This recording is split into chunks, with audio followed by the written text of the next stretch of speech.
What is this, the circus? Did you all ride here in the same tiny car?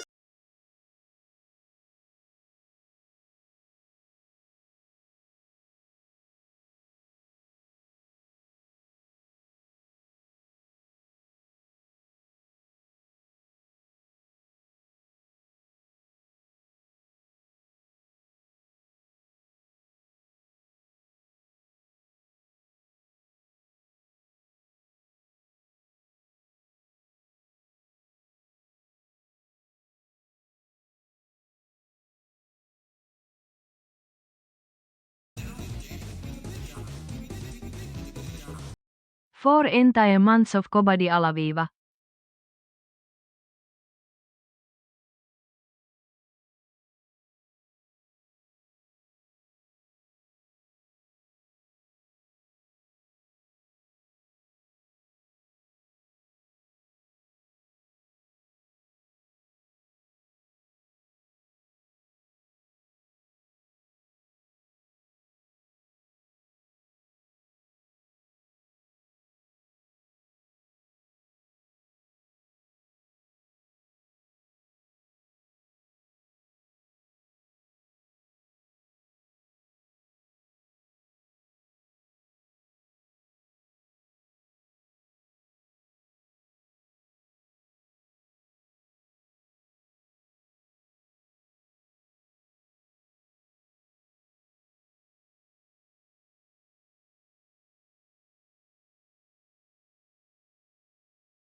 This is very dramatic music. Yeah, it's from Kratos versus Asura, so... Yeah. Oh, I heard the bad news about the animator for that one. Yeah, so I was literally going to open the stream addressing that. Yeah. So yeah, let's just rip the band-aid off on that, I guess. People are bad on the internet. Devil Artemis, who animated a number of episodes for Death Battle, probably this Kickstarter era, Kratos versus Asura, Bardock versus Omni-Man, Godzilla versus Hulk, etc., etc., is going to be leaving Death Battle due to mounting stress and mental health due to... I don't want to say, like a minority of fans, but enough fans have kind of gone too far in their criticisms. Yeah. And made a loud amount, I'd say. And have effectively caused Devil Artemis to leave the show. I think he said he has one more episode that's being worked on, and after that he's done. Gosh, that's a bummer. Yeah. It doesn't help. I was gonna say it doesn't help that he's had a lot of the very controversial episodes this season. Yeah, I was reading that, like, people blame him for the matchup, like, you know, people losing in the matchup and stuff. I'm just like, man, people are stupid. It's almost like it's the same shit when people blame like solely Liam for like Dio winning in like Dio versus Alucard, when it's an entire crew that comes up with these things. Like, it's not a one person solo venture, it's in fact a team of people who put this all together. Yeah. I mean, in the saddest way possible, it's so funny. Like, people are so... Like, yeah, definitely one person is to blame for everything ever. That's how it works, right? Yeah. I hope they have a much better time doing animations for other things. Yeah, so... Yeah. There were, like, a couple things that I had planned to say regarding some episodes today, that I'm kind of not going to necessarily scale back my criticisms on, but I am approaching them in a different way. Actually, with that in mind, too, unlike the usual ones where we all give our numbers and average them out, we're all doing our own. Oh, so Matt, who is your little guy? My little guy? Dooley. I still have the Dooley orb. It's cute. I just didn't know what it was. This is popular character Dooley from Video Games with the Czar. Yeah, you can tell it's specifically Matt Dooley because he has no legs. Oh. What? Nobody... I'm gonna send that clip to your parents and on Facebook. Say, hey, do you know what your kobold is saying to people on the internet?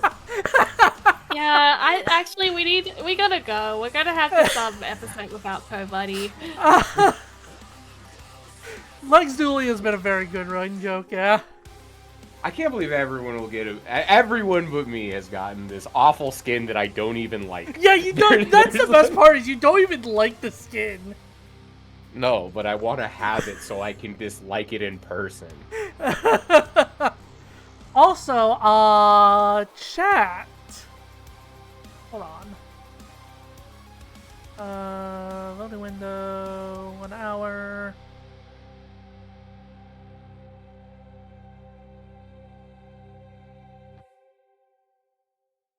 Hold on, I'm going through all my PingTuber fucking things as I type numbers. You're fine. I'm still killing monsters and roasting them while we wait. Oh, I can't not give you this for the legs. I think her buddy died. Thank you for the $10 for legs. Oh! $5 per leg.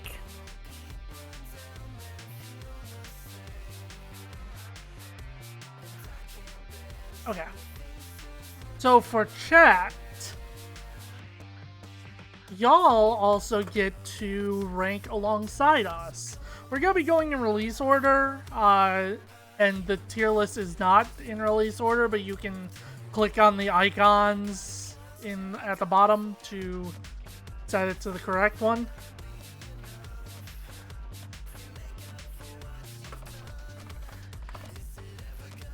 Wait, what's happening? This is Kobody's giving chat a tier list. Ah, okay. Yeah, I also posted it in the group DM, but yeah, we're all going to be doing our own tier list rather than averaging out the votes. So we did this last year no, it wasn't last year. It was 2 years ago, because Death Battle had that gap. That who knows what happened, in between that season 10 and now. Could be anything. We did this last time with D-Vac and Jordan, where we it was a smaller group, so we went a little bit more in depth on our thoughts. And I will say too, this is a real ass 1 to 10. It's not IGN 1 to 10 where a 7 is mid. So if you think an episode is like average, that'd be 5. If you think it's, like a Shadow versus Mewtwo by any chance, that'd be a 1. Which I still think that's a 0, but yeah. I don't know that there's anything here It made that's... me laugh. I can't give anything that makes me laugh less than a 1. And the way I would describe a 10, just because, there's, realistically speaking, there's rarely anything perfect in terms of this kind of media. So the way I would describe a 10 is basically kind of everything you would want out of the episode and more. If that kind of makes sense. Anyway, the reason why it was important to bring up Devil Artemis is because his episode is literally first. Yeah. Because Bardock versus Omni-Man, which is the episode that Matt literally started this whole journey on. Wow. True. Because, yeah, I just, randomly messaged you as, hey, you want in on this shit during when the Kickstarter was, really, really going. And you said yes, and now here we are. This shit. And now you're unable to leave. It's fucked up. It's true. Kobody has a gun to your head. Only yours. I'm just here because I'm here. Statistically speaking, most of Kobody's guns don't have bullets in them in my experience. True. But the 1 in 1,000 chance, do you want to take it? No. Yeah. That's why I'm here. It's Russian roulette, but with a shitty little kobold. But yeah, we'll just get into it.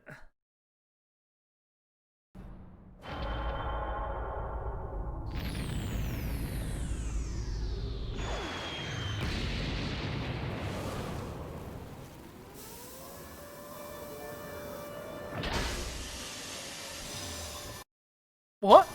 Oh. Damn, I guess no more episodes. Another gross bug planet.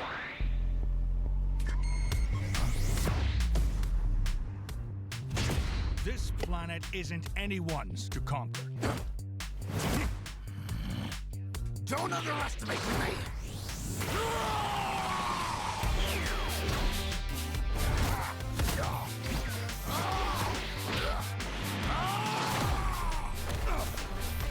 Just like my son, sticking his nose in places he's not ready for. My sons would kick his ass. For as many criticisms of this episode as I have, I still really do love that line. He would be stupid. He would be such a guy who would say that. Just the ultimate dad guy, talking about sons kicking asses.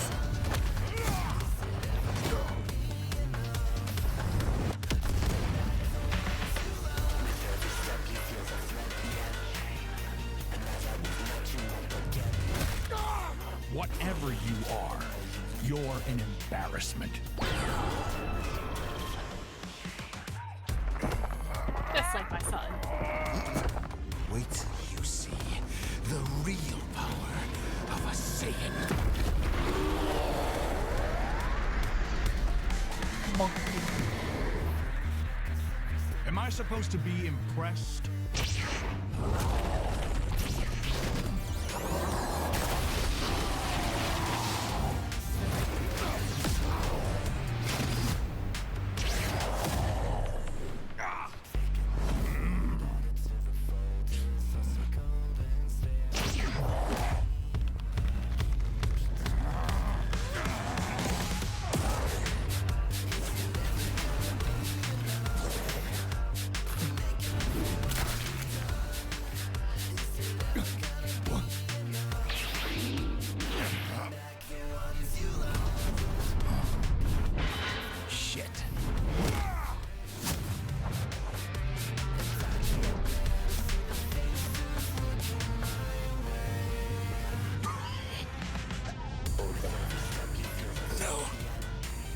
My sons, lead me.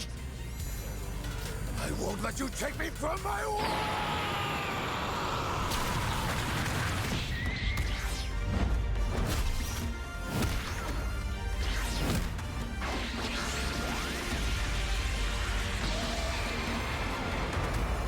God, so much shit with this episode could have been avoided if they just didn't bring up Super Saiyan Bardock. He would have lost even more so.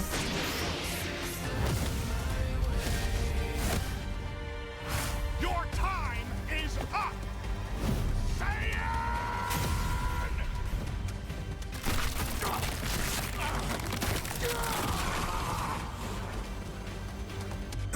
Into the fire pit you go. Into the blue sun, which is a thing, but I cannot remember from which series.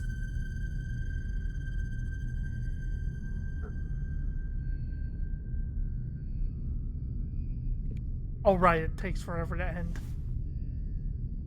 Look, it's a long time to get into the hemisphere. Fuck. He said fuck. Whoa, can you say that? You can't? Well, no, Yeah. not if you're a black guy, apparently. Can you say that?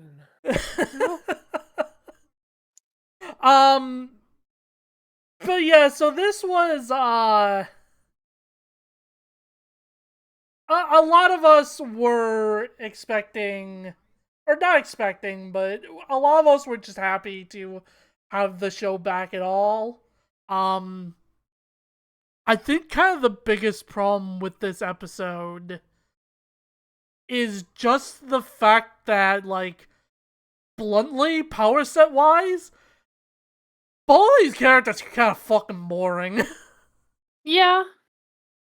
It's just basically Superman versus Goku again. And like, you know. The thing is too, like, Omni-Man doesn't have a lot of Superman's actual, like, superpowers. Like, he's just a flying brick. Yeah, he is, and I love it. But it's true. He is not really. Yeah. I'm trying to think of a way to say it because I've only really seen one episode of Invincible, but I've seen the battle, you know, that Omni-Man has at the end of it. He is just a brute. And, like, Bardock is before Dragon Ball goes kind of really off the rails with, like, throwing energy blasts. Like, he does a little bit of it, but he's mostly punching and kicking. And he has the Uzuru transformation, but that doesn't last very long. The reason why this was not Brawly was because it was two main characters' dads Yeah, fighting. it's dads from a warrior race that are conquerors and have Yeah. complex relationships with their kids. Yeah, that kind of thing.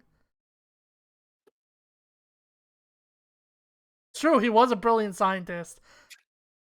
And yeah, the model quality for Omni-Man isn't amazing. I'm not gonna fault like anyone for using publicly available like things that they have, but Yeah. he does look like the dude from Toy Soldiers a little bit.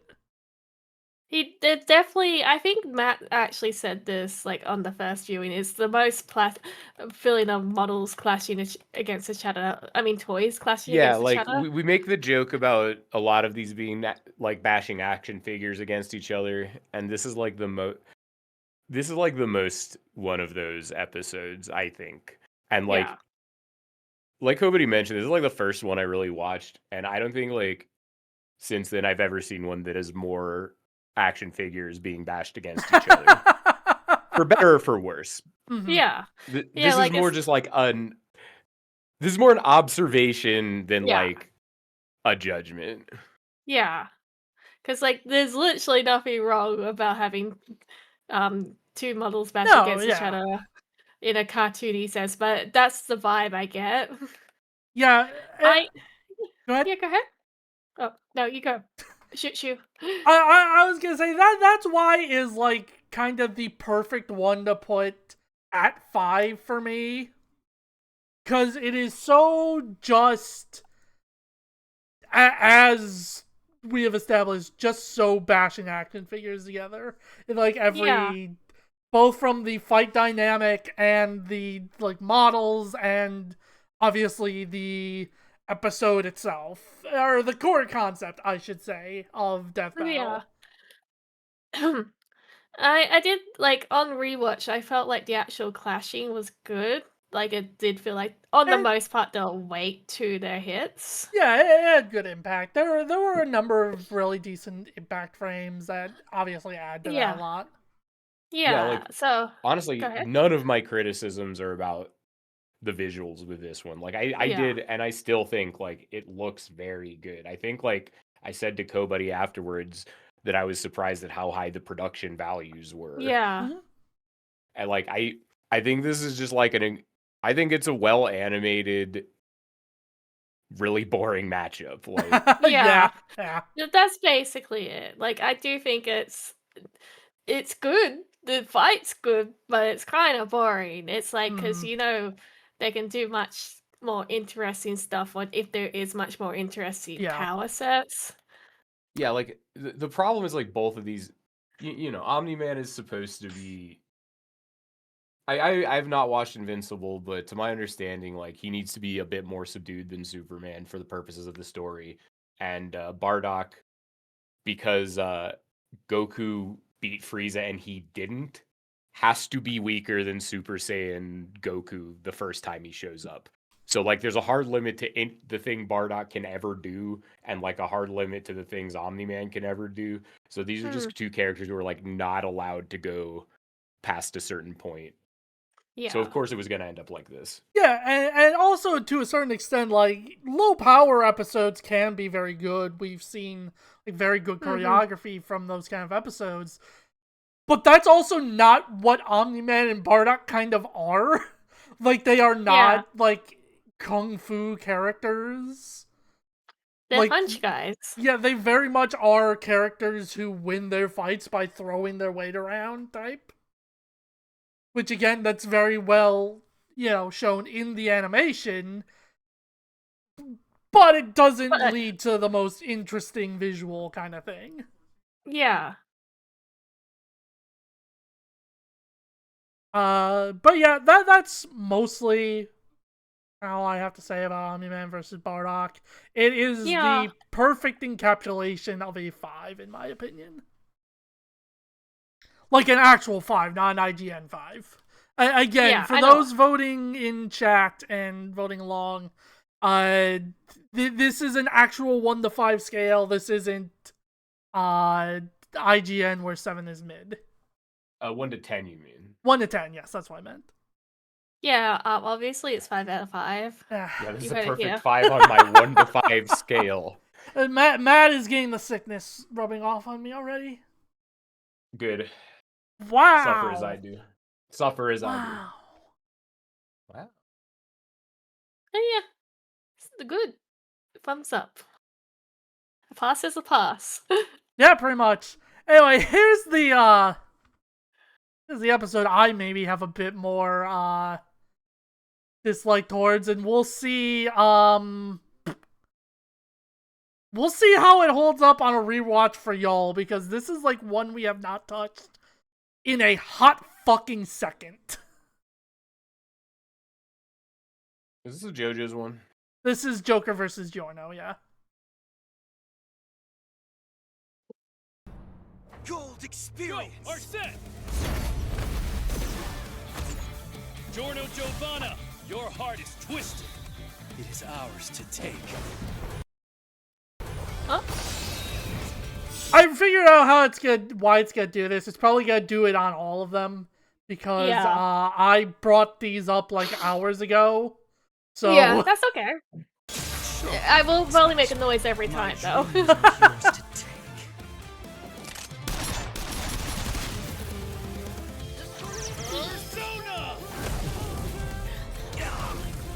He'll never see it coming. Such a thing. Checkmate.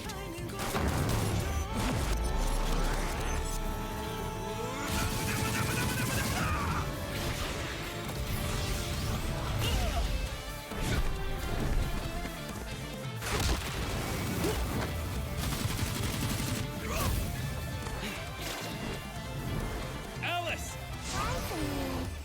Impossible. A second stand.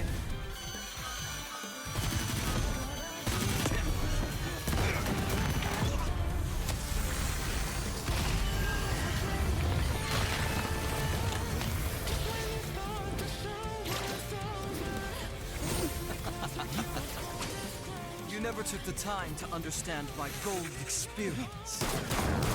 Neck. All objects given life by gold experience desire to return home.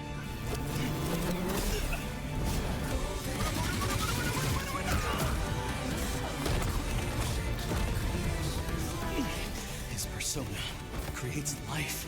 I've got to nullify that. Jack Frost! Ice Age!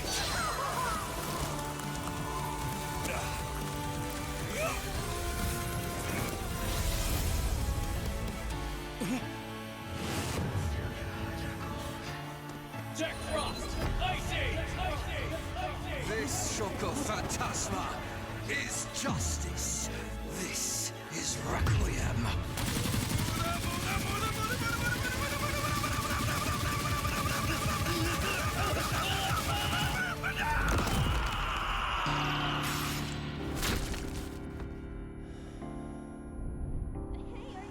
Joker? Won't allow it! Joker! Keep fighting! You can do it! If you die now, Joker's got it! kill you again myself.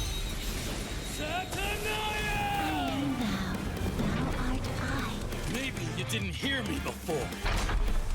Checkmate.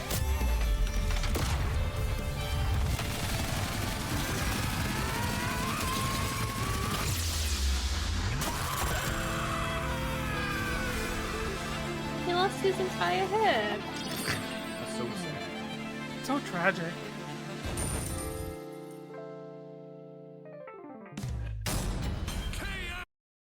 Well, get on your soapbox, go buddy first. So, my biggest problem with this episode, outside of the sprites kind of looking a bit wonky,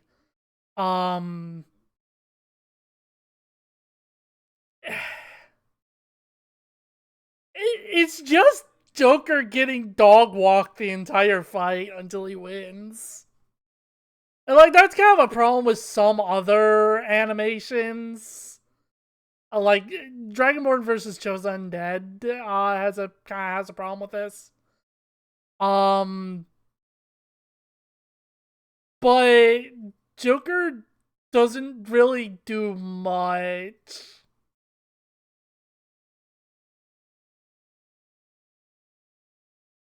This one like really did not hold up well with me at all on the Oh, rewatch. yeah. Because like since watching this, like I came to realize a thing I think looks just kind of the worst across all death battles is putting a 2D sprite on a 3D background and then rotating the camera around it and showing us the piece of paper that they've stuck up with a popsicle stick. And that's like this whole episode. I mean, that's gonna And be then- the nature of those kind of sprite animations, but Yes and Yeah, I don't no. There's think- a way to make it look like better. Yeah, you can like you can ahead. choose not to put them in the center of the shot and then rotate the camera around them. Like you just don't have to do that shot with stuff like this. I think the actual sprites are beautiful. 10 out of 10. But this is always a thing that I've had a problem with, and it's not a problem with the animator, it's more the time that they had to do the animation. Is that to get a fluid pixel art animation, you would be doing frame by frame, and that is a lot. And that is probably much more budget that you can do for a good for still an indie kind of because I would still count this as kind of independent. they're even though they have absolutely no budget. independent. I mean, Yeah. literally, they're not like underneath Yeah. Rooster Teeth's banner anymore either. So Yeah, but like even for the ones when he was in when they were in Rooster Teeth banners, it's like it is a lot. So it's more of a puppeteering of pixel art, and you will get wonkiness because of that. it is explicitly the animation style they use is explicitly called puppet animation. Yeah, I'm not surprised. And like it gets the job done, but it does hurt me a little bit as someone who's like, look at these really pretty pixels. Yeah. But It was funny learning from a fireside cast, I believe. Either that or it was either a fireside chat or a Death Battle cast that because of them being under Rooster Teeth, back then Rooster Teeth used to be able to effectively request their animators to work on other projects.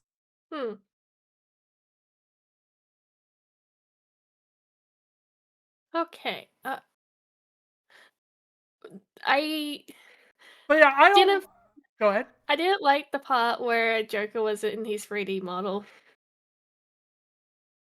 Oh. Yeah. It took me a moment to remember what you were talking about. Yeah, like it just I don't know. They could have just used the 2D animated clip. Did it it looks like a still or something. It felt kind of weird. The drawings were fine, but I felt like I don't know.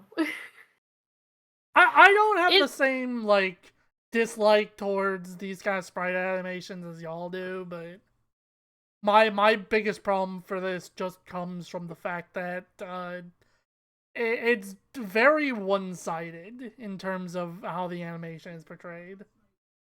I also don't really know much about JoJo, so I still get a little bit like my stuff is happening on the screen. That do be what JoJo's do. Yeah. And like Giorno in particular, because his stand is just like not well written, it's just a bunch of bullshit. So like out of a lot of stands, Giorno's is going to be the most like this at all times because it was very like Araki made stuff up out of a hat as he went along in part 4 or part 5, and then like had to walk it back a lot, and then do something again. So like what happened with Gold Experience is it ended up with like a bunch of like weird powers that came up in the beginning, but then he tried to like not do any more. There was a lot in this part that like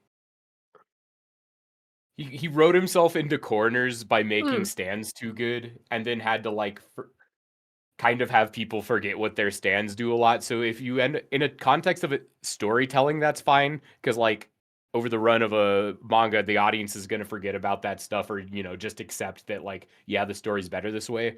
But specifically in the context of Death Battle, Yeah. where you use their whole power set, you do end up with this like, Yeah. this stand that does all sorts, and like every time I'm reminded, like, my stand turns your gun into bees that come back and sting you because they want to come home. Like, that's the most true part of this animation. It's so annoying that his stand does that. Yeah, Stop that's using where your I got a powers. little... Your stand is stupid. Yeah, when they turn into bees and when the rope turned into a snake, I'm like, I don't get it, but okay. Yeah, that's your gold experience whole power set, is turning inanimate life into life. Yeah, Effectively. that's Well, kind of what in the first 15 chapters, that's what it is anyway. Yeah. I guess it's hard to read for me, even if that's the point. It's and that's why my brain go, okay, Joker's getting hit a lot, and then he doesn't. Smiles. Yeah, I do like. Overall, I like the ending with the final line and fucking Giorno and Gold Experience going down punching the fucking sinful shell. I thought that bit's cool. But Yeah, I think it's cool. It's wrong. It is very cool. Oh yeah, you got into a deal, talked about it for like an hour. I'm remembering that. Yeah, they just misunderstood Gold Experience, but it did make a better ending than what the ending would have actually been. So it did make for a better death battle. That was the case. But like, I will die on this hill. They did fundamentally misunderstand how annoying Gold Experience Requiem is, and wrote the ending wrong. But like, they've done 400,000 of these. Yeah, we would just have the same discussion again.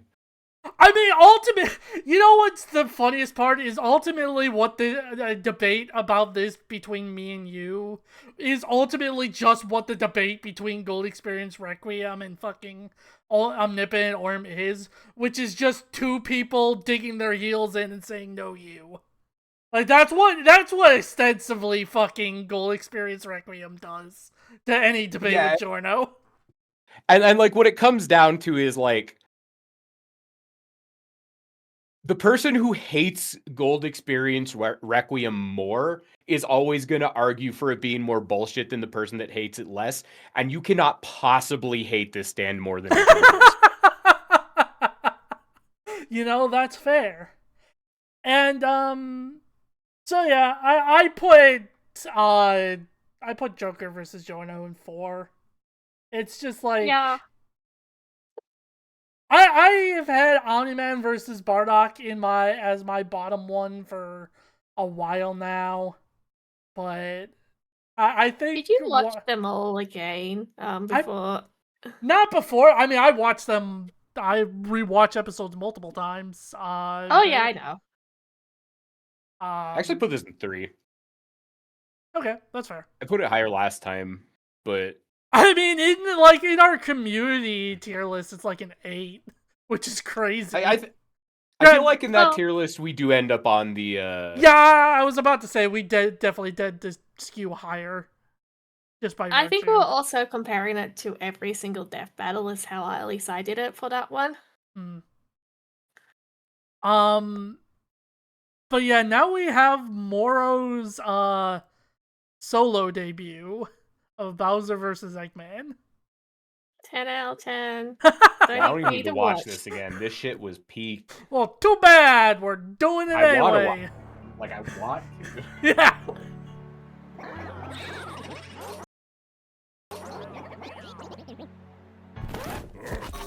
God, it being specifically Paper Peach for the cardboard is so funny. This territory is now the base for my upcoming Eggman Land 2.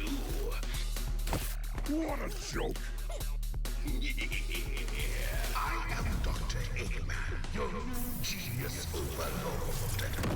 Get a load of this. Get a load of this.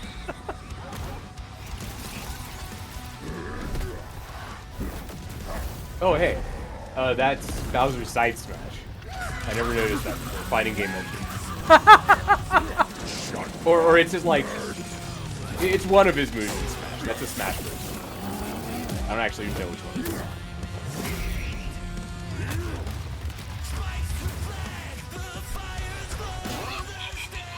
You call these toys an invasion force? I've seen Toads do better. That's a decoy, idiot. Infinite! His power is without Infinite. It is the ultimate. It's without Peem!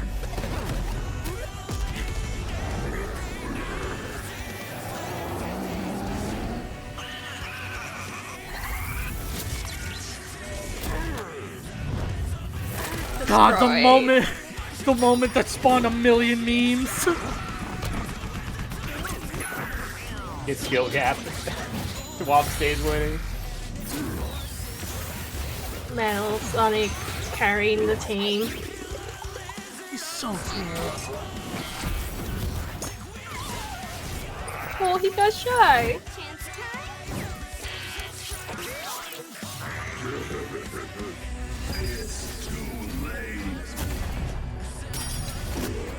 God, this episode probably is like the biggest reason why people want another solo Metal Sonic episode.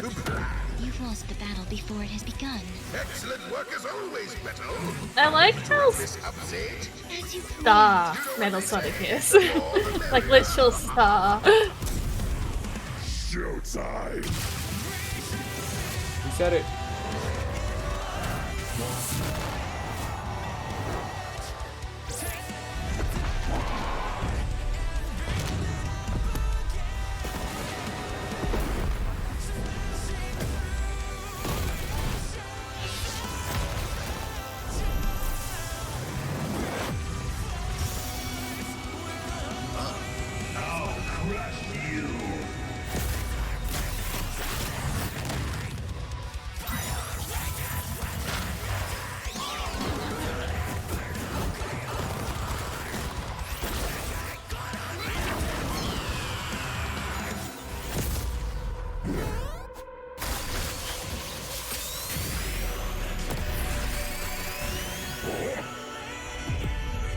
But the little kid is okay. They're a child devil, this one. The only one who dies is that Ken. Spoiler. You still haven't told me what death battle is.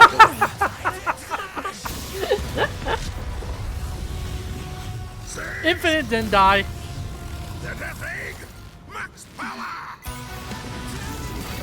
Paige is cute. I'm glad the Eggman has a daughter now.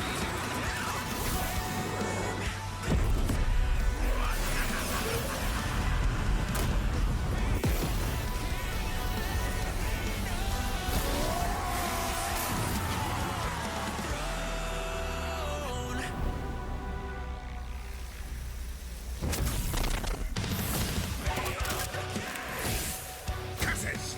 Sage. Fire is again. Oh. Wait.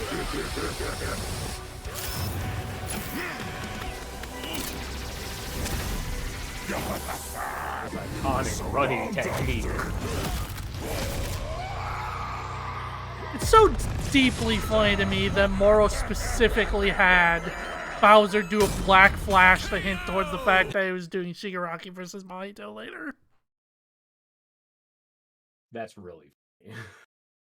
Anyway, it's just like one of the best episodes of the entire series.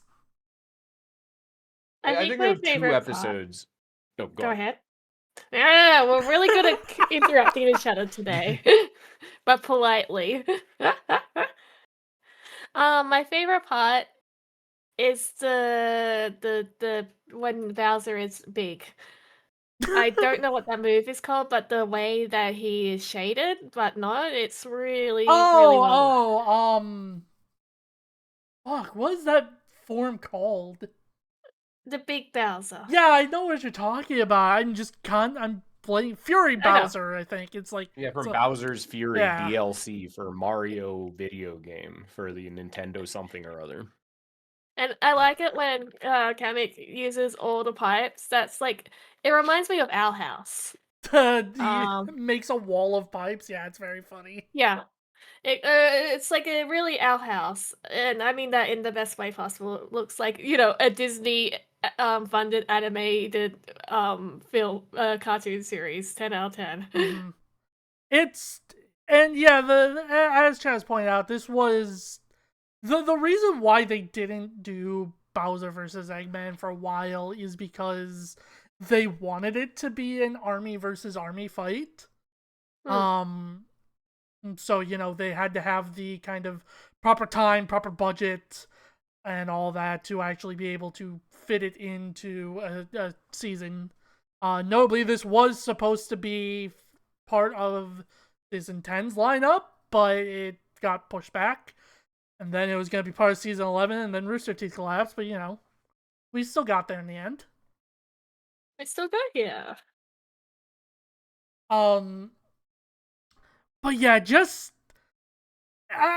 Emily talked about this last time when we were talking about Ash versus Yugi, but Moro really is just kind of a generational talent in terms of this style of animation.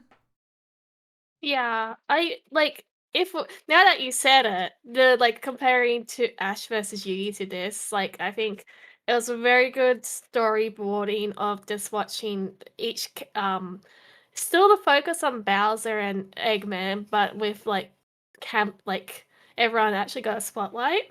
Mm-hmm. Yeah, well, But still, we'll talk about Ash versus Yugi when we get to it, but yeah, the way it just... there was so much love and care put into pretty much every aspect of this animation, from like the way the characters even like happened in the background, or small details like Bowser using his magic to save his people from being crushed to death by Infinite, like that kind of thing. And Chance Time. Some people tilted the fuck out over Chance Time. It was so funny. Well, that's what's supposed to happen when Chance Time happens. True. Yeah, mission accomplished. But yeah, it's like probably one of the few I am going to put as like an actual 10 for this time around. Just because... I think there's like... Good. I am as well, and I think there are 3 categories of death battles, like broadly speaking. Like 2 characters fighting each other, 2 characters and all of their like adjacent characters kind of fighting each other in a large group, and ones that are non-standard and kind of like the goofier ones, or like the horror movie ones that just like are different than this for a reason. And I think in terms of like the 2 large groups category, this is just like clearly the best one, and it's not even close. So if there's like a best one of each category, those would probably be what I would consider 10 out of 10s. Mm-hmm. And for that one, it's this. Yeah, it's... Superman versus Goku 3, the third one, is probably the other 10 out of 10 that comes to mind for me for like the first category of just 2 guys, by the way. Yeah, for sure. I mean, there's just so much about that one that kind of culminates together to make it something special. And to the extent that the animators kind of even knew that, because like I think it was Luis that talked about how everyone was kind of like feeling something around the Rooster Teeth office. Reading the walls. They wanted to put everything they could into Superman versus Goku 3 to kind of make it the best it could be. And you can really, see that in the how it comes across and all that. Yeah, I glad that they still got to give it their all underneath the Rooster Teeth umbrella. I have questions about Rooster Teeth, but I feel like it's only appropriate to wait until Ruby versus Soul Eater. Anyway, time for the funny beans. Yeah, that one was a cute one.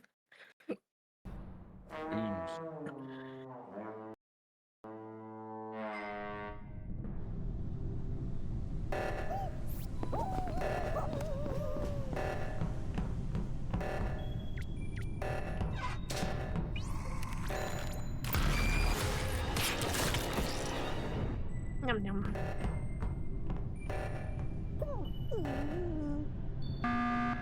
Stupid doesn't know how to push the report button. Everyone was ejected.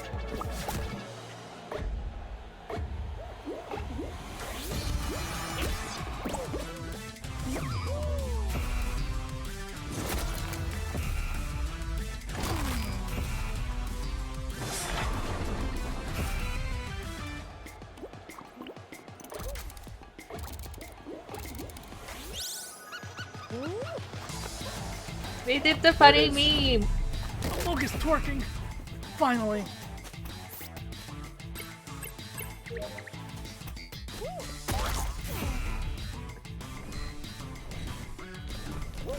Also, yeah, the fact that the other Fall Guys get hit by stuff, but because they're, you know, used to all this, they don't fucking die like the Stank and Romper reference did. Oh my god, I didn't notice that. Yeah, I remember that the first time I was just like so mad because I immediately noticed it.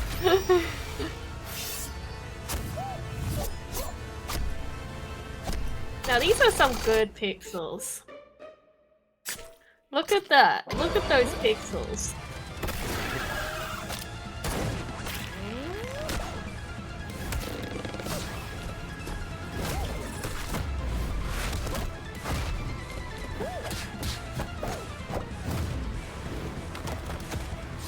This has to be like the least controversial ending of all time. Like everyone knew it was gonna happen when the guys whose whole job it is to get murdered versus the immortal being men who cannot die. Oh yeah, someone finds controversy in everything. I'm pretty sure I have seen some people bitch that the imposters didn't win, but like, who gives a shit? It would have been a little funny if it was like, the last beam was actually Among Us.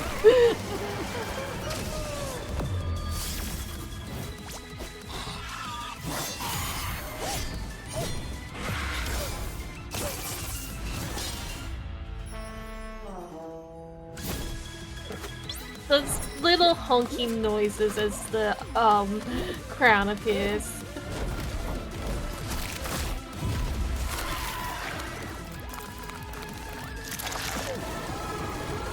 He just wants the crown. Let him have the crown.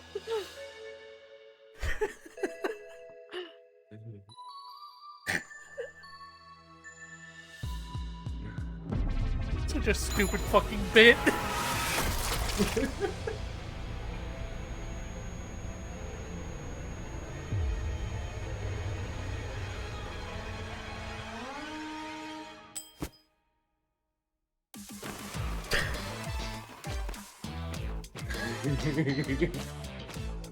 Fortnite They were dancing. so right for this. They Fortnite. were so right for this. Fortnite dancing on the libs. This is the stupidest one in the best way possible. Like they got the message. They knew what they had to do. It is such a hard episode to actually evaluate because, like, it's a shitpost. Like, it's a very well animated, loving shitpost, but it's still a shitpost. Yeah, I want to add an extra category to Matt's like categories, the shitpost category. That falls in the other for me. This is an other for sure. Yeah. It is so weird in, like, everything it does. Like, even to the extent of, for some reason, it starts in the fucking Amogus ship, and then they all lose Amogus and goes down into Fallout Land or Fallout Land, Fallout Land. Fall Guys Land. I love Fall Is Guys it- New Vegas. My favorite DLC. I'm very fond of this one because, like, it was a shit Yeah. post, but they took it very seriously. Oh In yeah, a way, it's just like this shit post we need to make done really well, and like, yeah, that part where I point out those pixels, that was fluid pixels. That was great. I think this is a 8 or 9 for me. yeah. It really is so hard for me to like actually rate this one because it's so different from every other episode. I gave it an 8. I've said this before, but I get a lot out of the ones that are weird and different. Mm-hmm. Yeah. That really like ask questions about the formula, if that makes sense. Mm-hmm. Yeah. I also like like, this still at the end. It is just a shit pose. It is in fact Fall Guys versus Among Us, so I don't know if it can get higher than an 8. It's not cinema, but it's damn close considering. It's not cinema. Honestly, though, like the thought that came to mind that I wasn't sure if I was going to vocalize or not is like I think talking about the Death Battles web show where we hit action figures together. I feel like anything 9 or above kind of requires an amount of like artistic merit that I cannot give to Fall Guys versus Among Us featuring Danganronpa reference and Fortnite dance.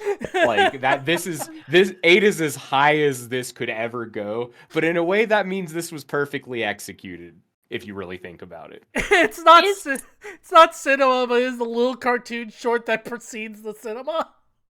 Yeah, that's a good way to put it, actually. Does any of them actually have a Danganronpa crossover, like, canonically? Or was it just a nasty little cameo to activate my neurons? Oh no, it was just a funny meme. I hate them. I hate whoever put them there. I need to kill them.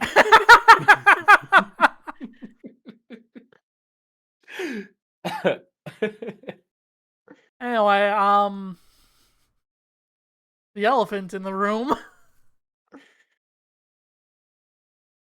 I am going to lay down one final ground rule regarding this thing, in that to me the who would win part is always the least interesting aspect of this show. Which is weird to say considering it is a power scaling web series, but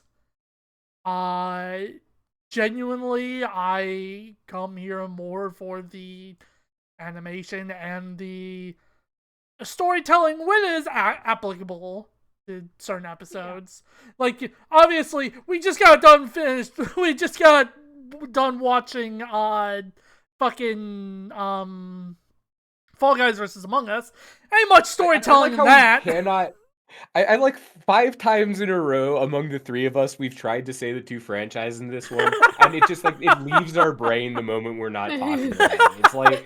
It's like some sort of, you know, the curse. Mind virus where you, unless you're looking at it, you can't comprehend it anymore. Oh, you mean that one mutant from X-Men?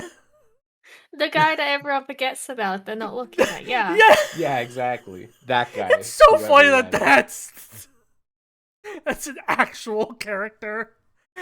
Anyway. What a sad life he must live.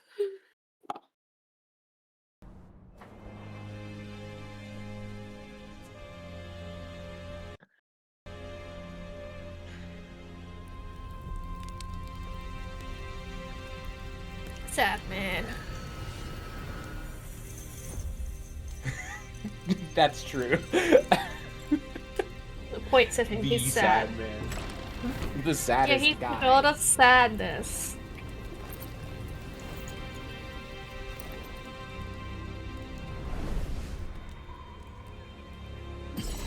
God, truly, what the fuck was the point of this intro?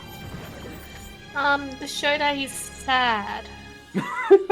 True. They just fucking teleported him to Asura's Wrath realm.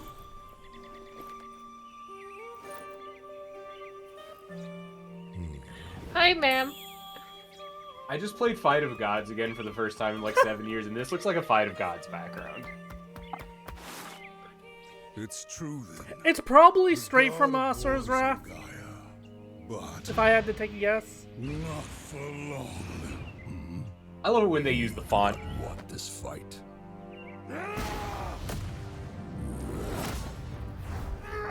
There's a time around like the Street Fighter 4 era where Capcom just used that font for like everything. That's like the 2009 Capcom font.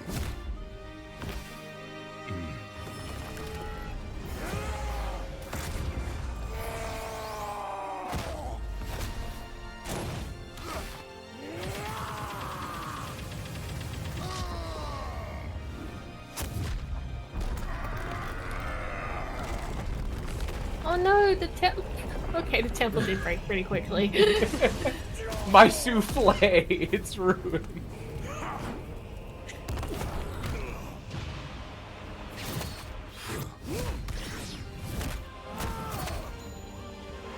Feels a bit weird not having Emily in the background going, they're doing the thing! You let your wrath consume you. I have been down that road Why did you before. go to the Epic Rap Battles of History dimension? Very well.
I feel like that is the appropriate reaction.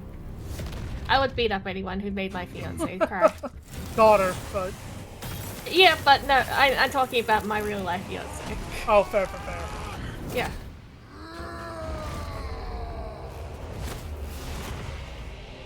This is not my end!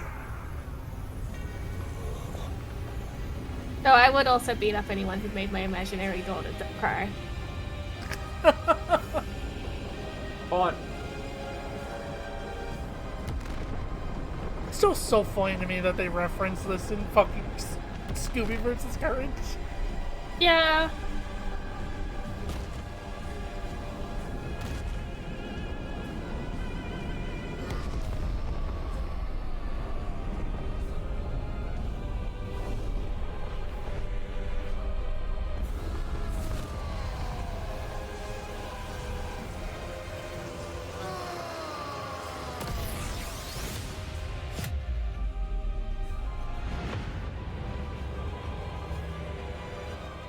Death has not earned me yet, Titan!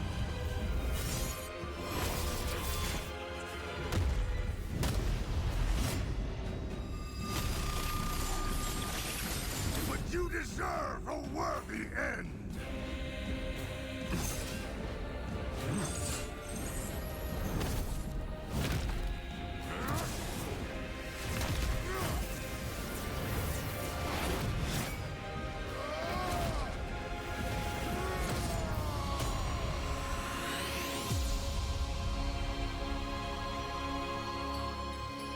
I think Asura's biggest problem here was becoming a large god that Kratos could kill in a cutscene. True. He's having a nap now, it's okay.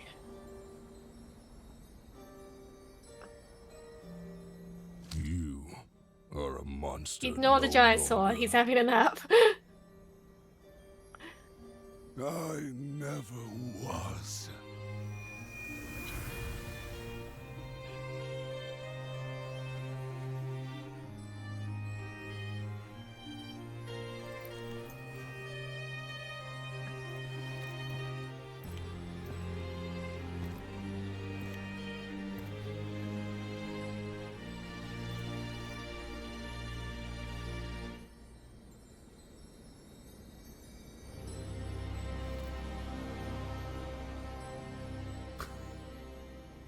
Don't look God, at the walk cycle. Don't look at the walk cycle. Don't look at the walk cycle. It's fine. It's fine. Don't look at the walk cycle.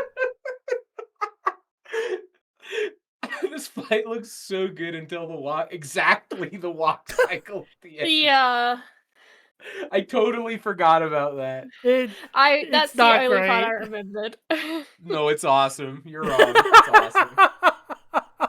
It's like it kind of reminds me of when you've accidentally gained control of a character during like a pre-rendered cutscene kind of thing, and you're just walking around and you don't realize that you're in the cinematic. So, I do have my criticisms for this one. Go for it. But I think this episode is massively overhated. Yeah. Yeah, this one's good. I liked it. I think the pacing is whack specifically because they try to use fucking all of Asura's forms. And that kind of...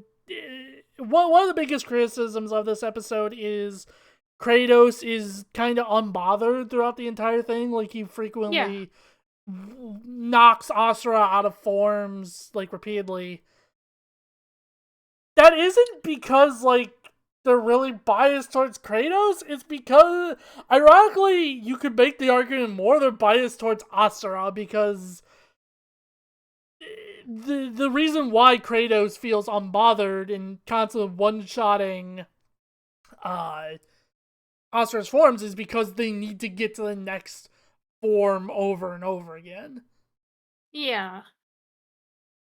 The way that this entire animated sequence felt like, it felt like someone who was playing as Kratos, who was really good at playing the game. Does that make sense? And I think it is because of the many forms, and like I think it's really cool and cinematic, especially when Asura gets really big. I like how it felt when Kratos was like, you know, using his force against the big punch. It was cool and intimidating. And yeah, this is how you do big punch guys, I think. But they didn't have any time to rest on Asura. I can't say his name, I'm panicking. Emily is going to come to your house. Yeah. She's on a boat! She could do it! Uh-oh. Emily, please don't. I'm sorry. I'm panicking.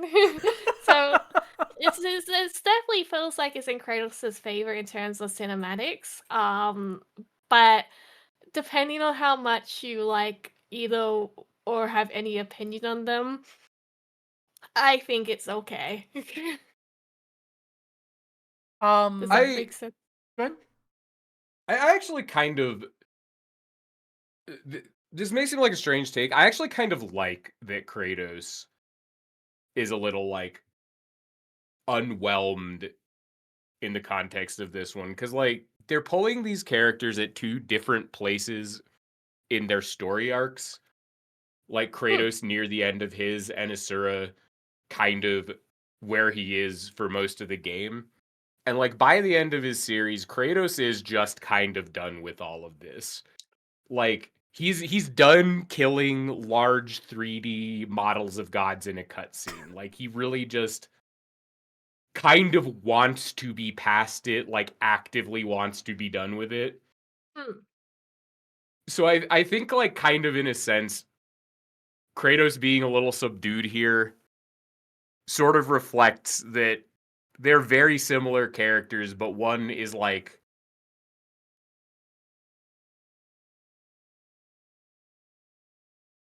it really is kind of like a 50-year-old looking at some dude in his 20s and being like, man, I have been there, but yeah, I cannot keep partying like this. I have a kid now. Like, I've got a job. Like, I get it, man. I really do. And that's so good. Sorry, go ahead. I kind of like that. I feel like that's the vibe I got from the cinematic. I didn't know if that was in character or not, but that's the vibe I got. Kratos seems old and tired. Yes and no. Like, Asura uses his anger in very different ways than Kratos used his anger in the Greek era. Like, Asura's anger is very much far more for good than Kratos' anger was, and that's portrayed within the story of Asura's wrath. And that's also why when Kratos says the whole "you are a monster no longer," Asura replies with "I never was." Yeah, Asura's like powers are fueled by being mad, like directly 1-to-1. Like that's the battery for everything he does, right? Yeah. What I will say, one of the criticisms that I will never stop being angry at, because it just shows that people haven't actually played or watched Asura's Wrath, and that is people complaining about the music. Oh, people were upset about the music? Yeah, because it's very melancholy and kind of low-key. I liked it. It really made it more cinematic. Because it's a direct reference to fucking the final battle, the final boss theme in Asura's Wrath. Like, that's the fucking point. Isn't that sad? Yeah, I'm surprised to hear people have criticisms of the score. I felt like it fit perfectly fine. It worked for both of the series as far as, again, never played either of them, but that's the vibe I got from both of them. The criticisms I do have of this episode are, like I said, the pacing is kind of whack.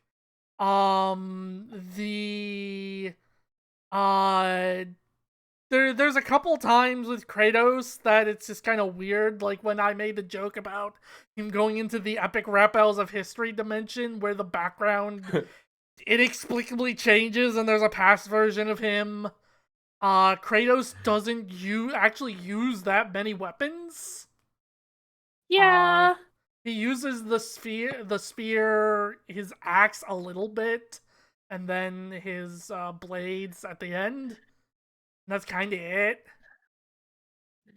Is the spear like a big part of his toolkit, or was it just? It's one of his many weapons.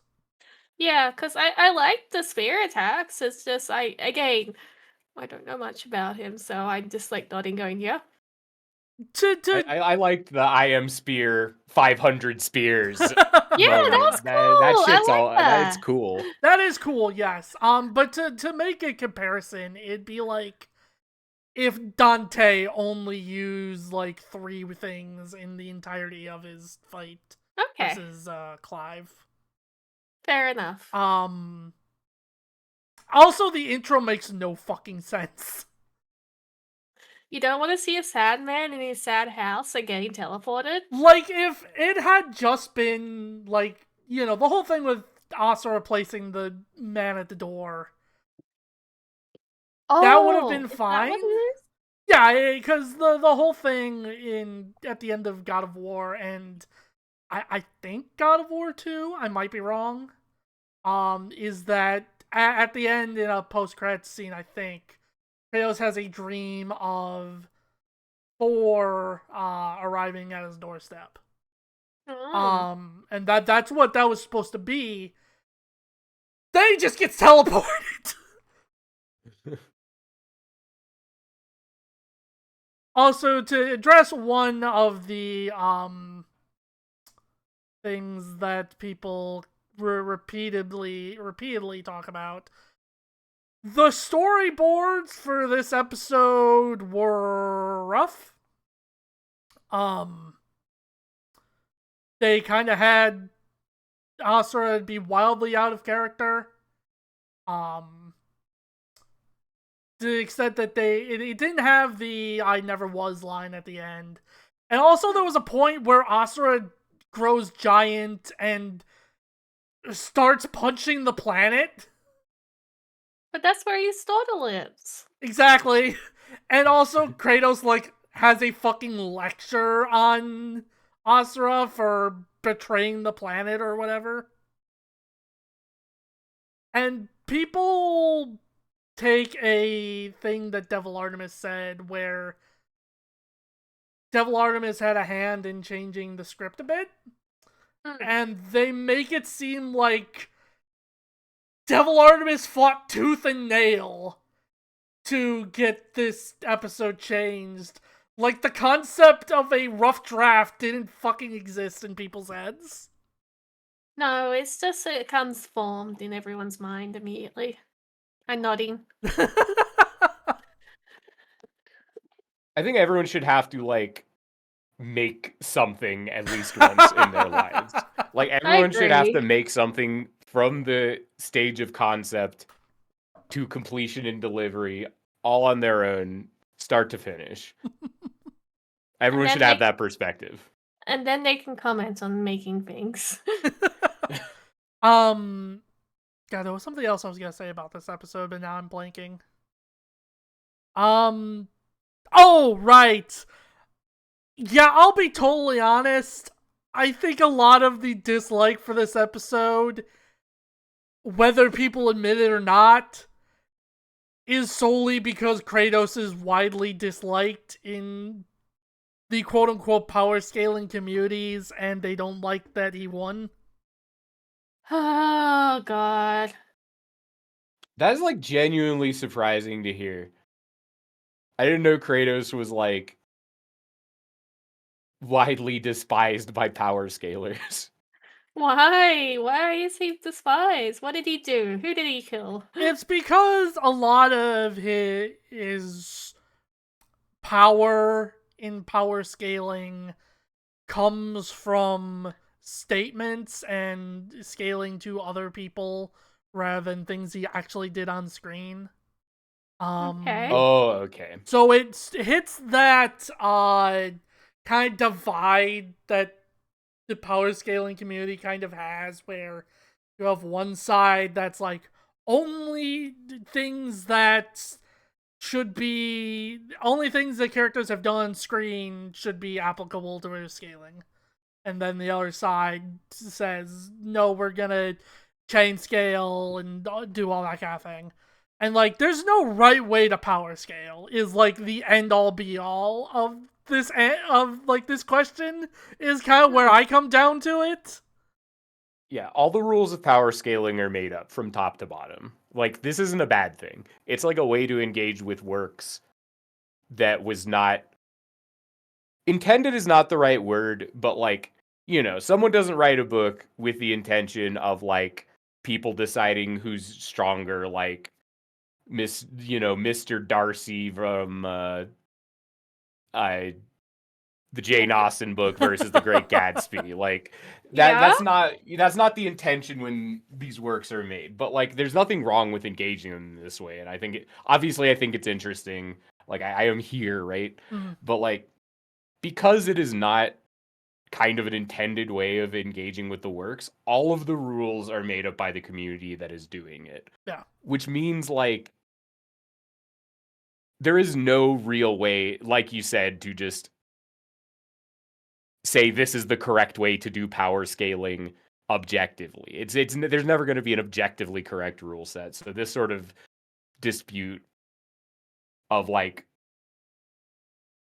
on screen versus mentioned in any material is always going to kind of be a line in the sand that just comes down to what people find most interesting to themselves. Yeah, and like that is one thing I've talked about, not on stream, I don't think, but Death Battle's like interpretation of power scaling and all that has actually gotten a lot more consistent in recent years.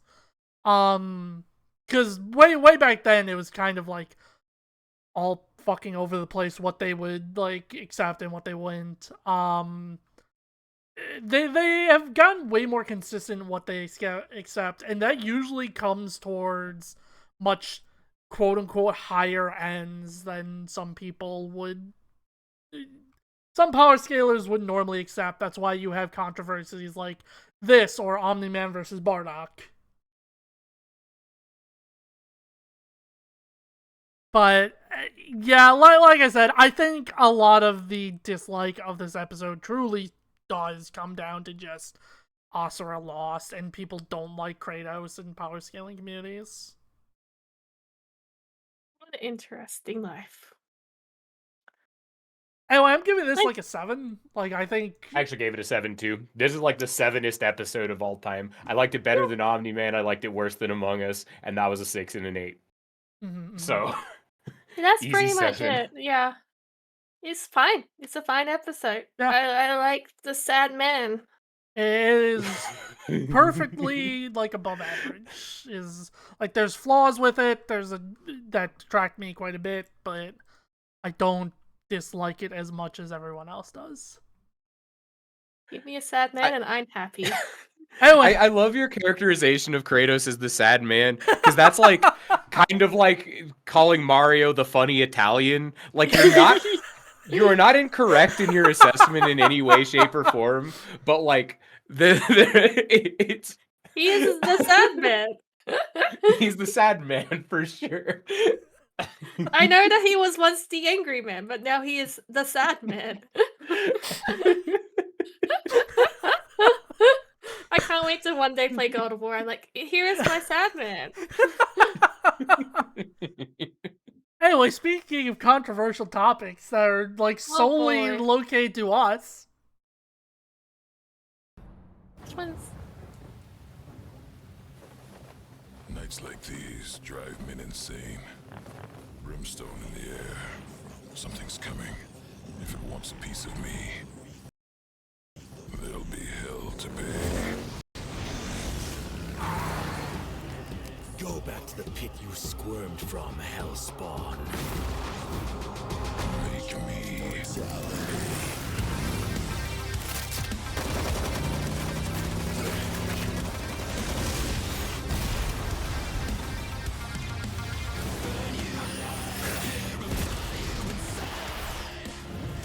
If you care, it's nothing personal. Vengeance calls. the main one, fellow fisherman, Johnny Blaze. Jonathan Blonathan. Sloppy, you fight like a bum. You've earned. Yeah, call him a bum. He's so angry. What's with the timer at the top? That's how long spawn is allowed in the real world. Oh, I forgot yeah. about that. It's a spawn thing. Or the real world, not hell. God, right! Oh, wasn't this game like one you weren't allowed to say a swear word? Yes. I just noticed the sands Yeah! in the truck. There was the sands in the truck? Yeah, like, you know, a fuzzy dice on the windshield, there was the sands. Oh. He said get over here. You said it.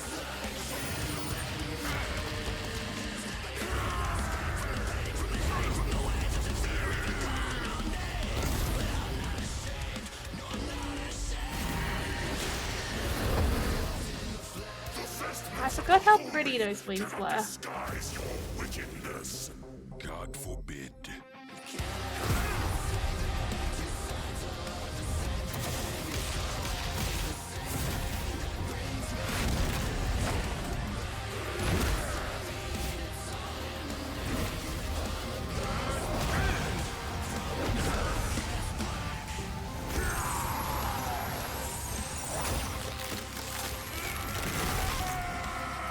Oh. Simmons, your sins are innumerable.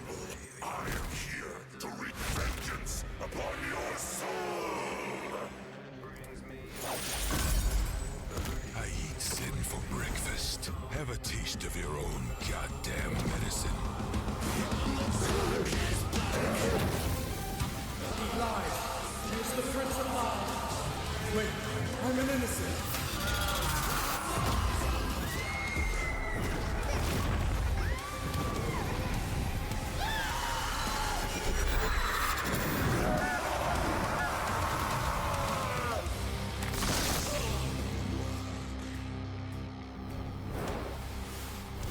It's like you said, nothing personal, asshole.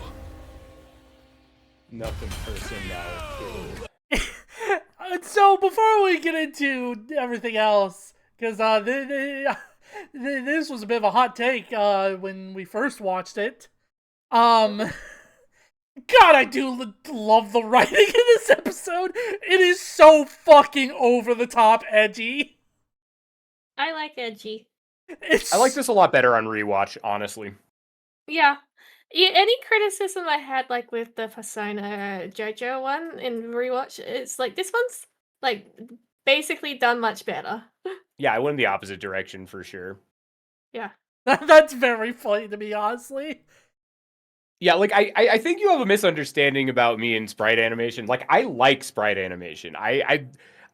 When I say I dislike a very specific thing, I do in fact mean a very specific thing, which is like weird angled shots of 2D sprites on 3D backgrounds, which the worst example of which is rotating a camera around a 2D sprite on a 3D background. But like there's a sliding scale of this 2D sprite on a 3D background looks out of place. This one was not as bad on rewatch as I felt like it was on the first one. Sure, I just think it's very funny how you turned around from the first initial viewing of this. That's just funny to me. But yeah, I was wrong. Yeah, I really like the puppetry on this one. Yeah, Spawn as a character is so bullshit. Yeah, but you can tell they had a lot of fun writing this episode just by how fucking 90s edgelord they dipped into some of the lines. those wings are so fucking pretty. If I had to guess, I was focusing on the things I liked about it instead of like kind of bouncing off the thing that I don't. I had a way better time with it. I think like knowing what it was going to look like getting into it, and just watching it like more, like with a more broader minded about like, okay, I know that there's going to be shots I think look bad, but like not getting hung up on it. It's like way better than my initial assessment of it was. I was like too hung up on the one thing I didn't like, and it turns out the other stuff about it I actually like a lot more than I thought. I think it's really funny. In like the edge, like they had two edgelords and they approached them, I think, in the best possible way. I like how it ended with nothing personal, asshole. That sounds like a thing that he would say. Yeah, because fucking Ghost Rider at the beginning said, like, if it makes you feel any better, it's nothing personal or whatever. So That's like straight out of a 90s movie, let's be real. Yeah. Also, fucking Ghost Rider saying the vestments of the holy cannot disguise your wickedness. And Spawn responds with, God forbid. Yeah. Spawn's dialogue is fun. Yeah, it took me from, at the very least in this animation, not giving a shit about Spawn as a character, to at least kind of enjoying this rendition of him. But let him swear! Yeah! So yeah, for those who, there was a bit of an awkward cut in the middle. That's because they got age restricted, and I think this actually is still age restricted, in fact, but, yeah, Spawn said, welcome to hell, motherfucker, because, you know, referencing the Keith Richards bit. And for some reason, that got them fucking demonetized. So, not anything else, yeah. So yeah, they had to do that weird cut.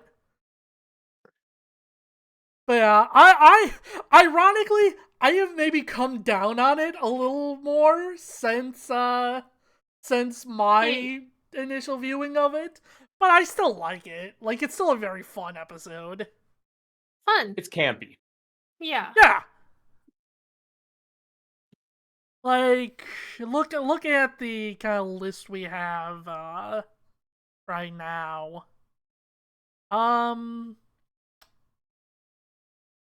Yeah, I'd probably put this at like a high 7.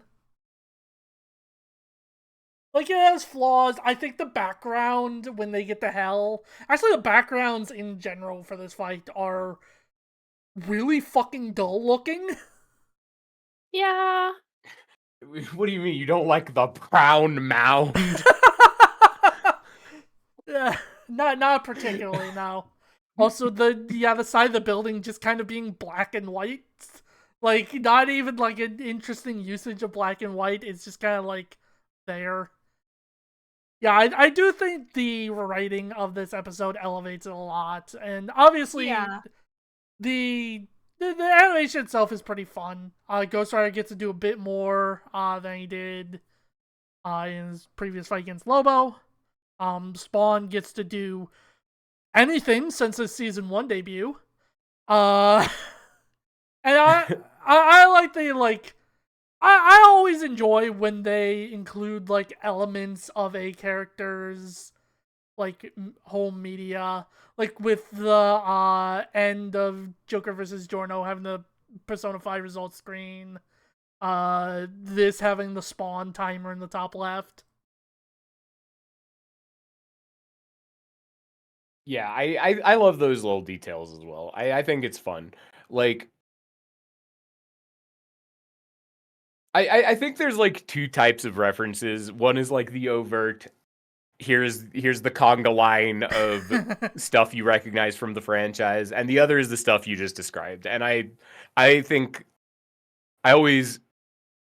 it's always like a more satisfying moment to catch like the latter than it is to catch the former, you know?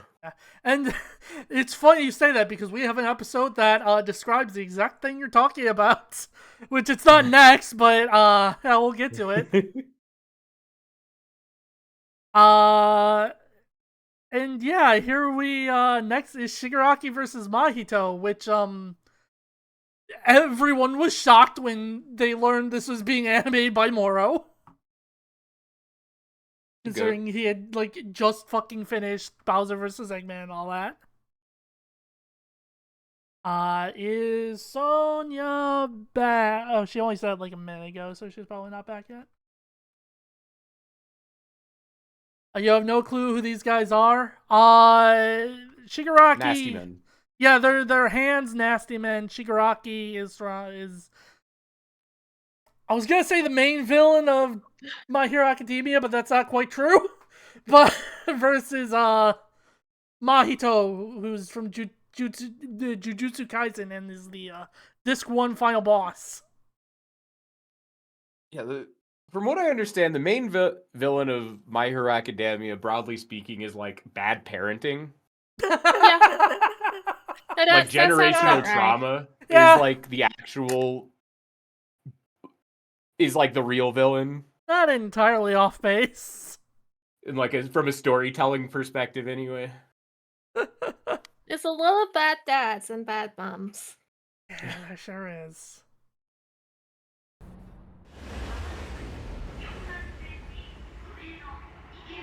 It's the one lady that everyone drew bad out of. Oh, she's dead. They sure fucking did.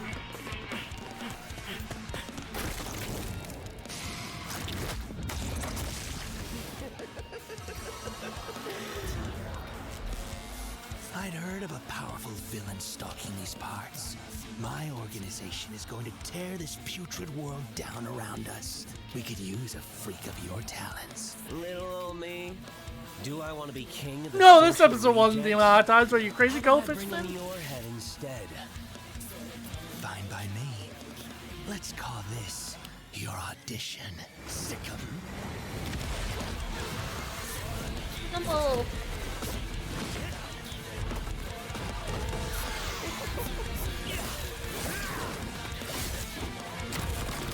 Forgot that these dudes are essentially wearing khaki jorts.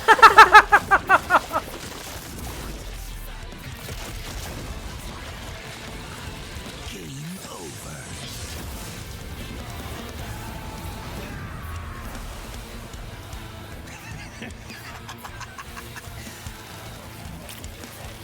Did you actually just say that?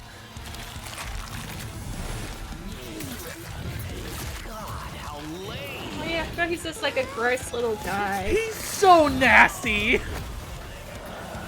Yeah, this is the nasty man fight. The other one plays League. That's why he's nasty. Sorry if you play League. I don't think you're actually nasty. Did I get the part?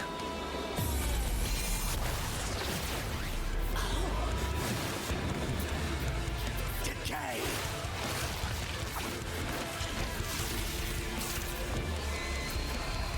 Muro pulled like so much from Akira for this. Like not in a bad way.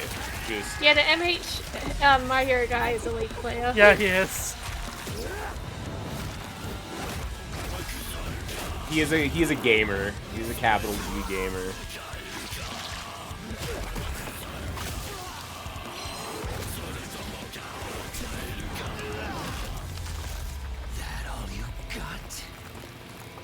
Nasty hands everywhere. Oh!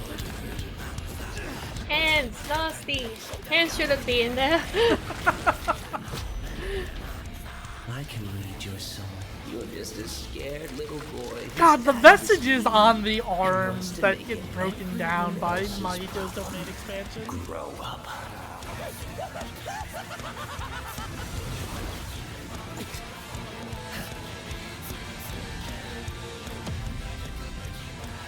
It's a nasty bad dad.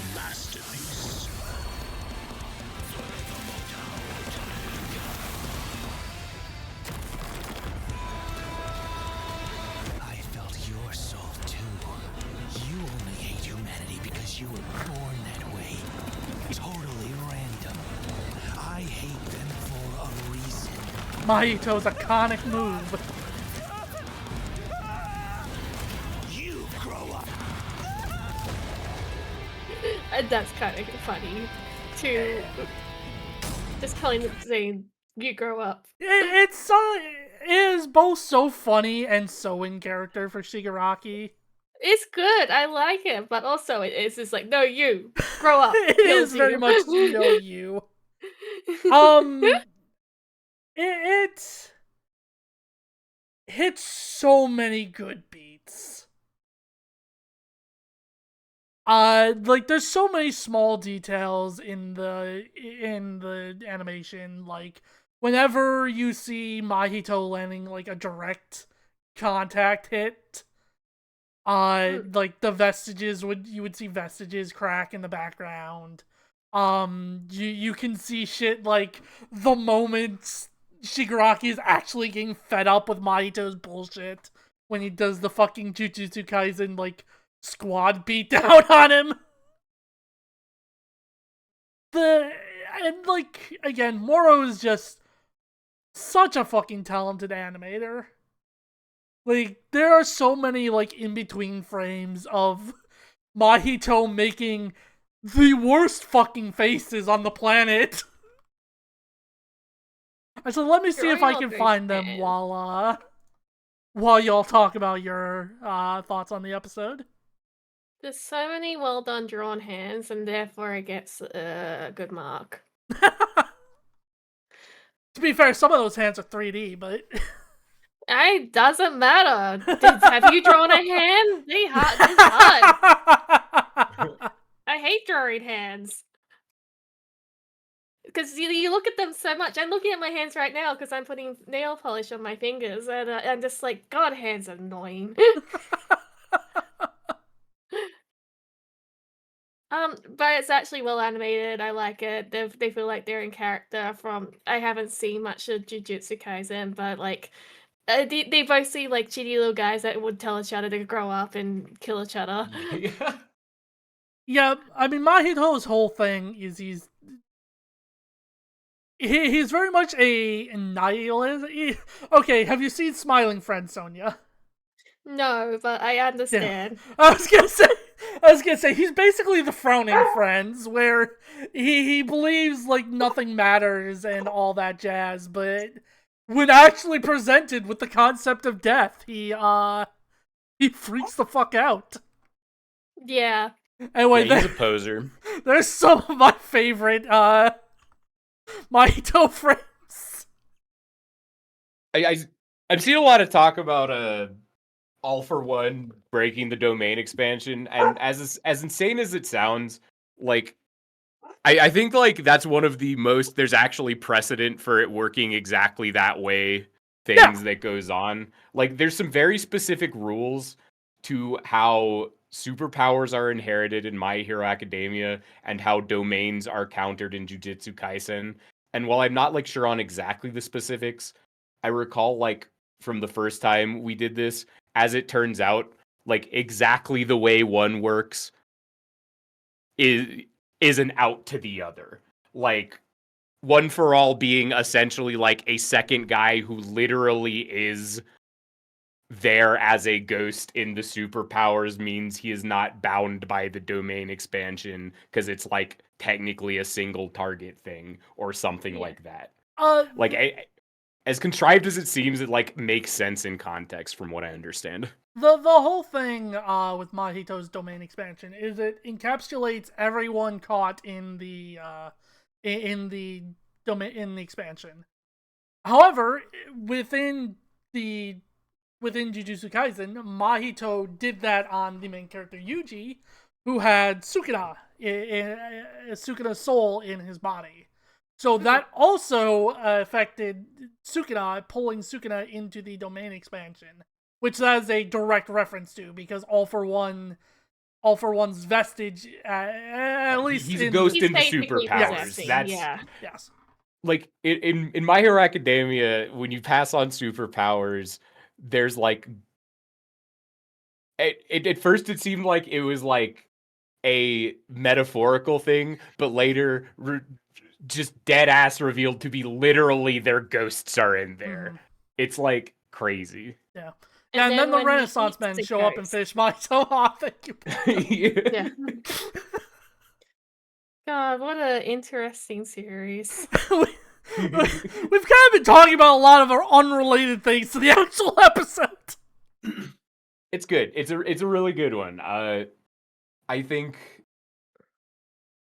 like you can tell a lot of where some of this was getting pulled from. Like I think it's well animated. I think it's cool. They took two nasty, annoying guys and let them be nasty and annoying at each other. Yeah, no, this came out after the at least the manga had ended, Rum Rusher. Yeah, my one real criticism I think of this episode is that I wish the dressing down of Mahito at the end was a little bit meaner from Shigaraki. But I can't also help but agree that Shigaraki no-viewing Mahito and telling him to grow up is totally in character. That being said, I'm still giving it like a 9.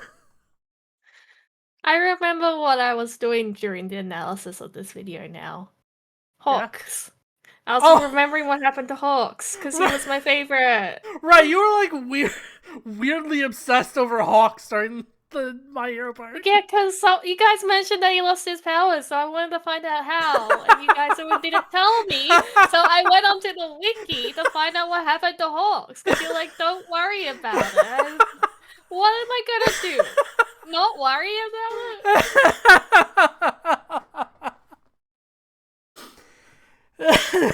You tell me my Blobo is dying? Don't worry about it? But yeah, I may be a little biased towards this one, because this is like one I was hoping would happen for a while. Like ever since I kind of learned about the idea. Yeah. Mario, what was that noise? Ooh.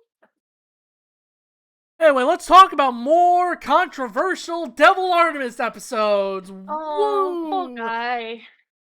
Yeah, he did not have a great run in regards to certain people on this Kickstarter era.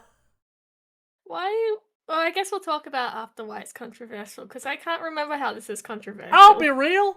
I had talked about how I think the controversial the reasons why Kratos versus Asura were controversial, and Omni-Man versus Burke were controversial. I think the reasons for this one are even stupider, but we'll get into that. Oh boy.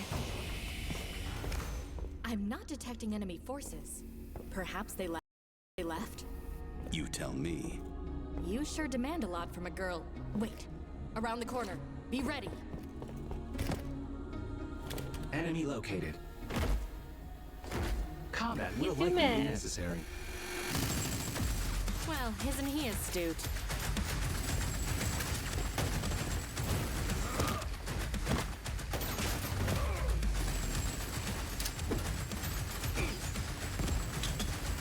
Post-infinity for Banky. Alert. Portal detected.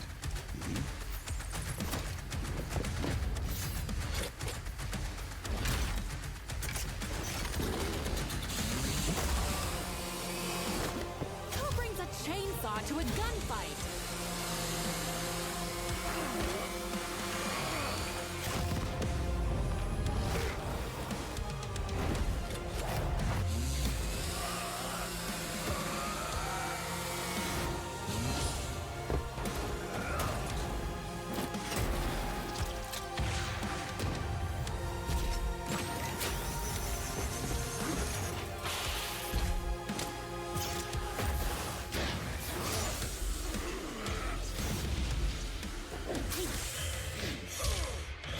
Chief, watch your six!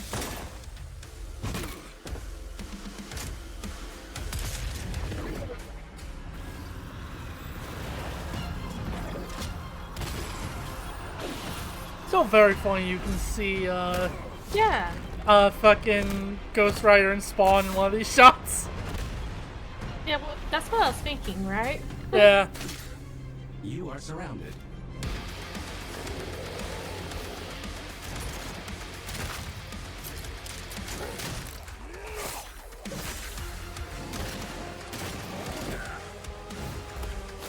Dude! Oh, What the hell just happened?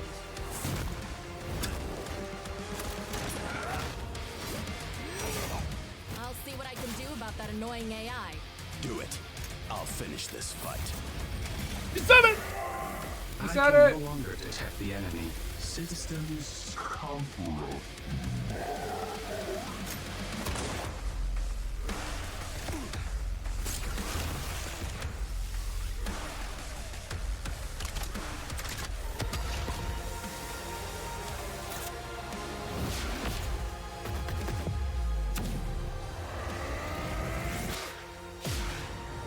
I love how this shot was animated. It's I love how it was so animated the first fucking time I cool. watched it. I love how it's animated this time. It was so extra, and I love it. Oh, there they are. Yeah. Yeah, him Oh, running to Mattle. catch the rocket after he missed is so fucking cool. No, he's a rat. Rat. Something's sick. Chief, still with me?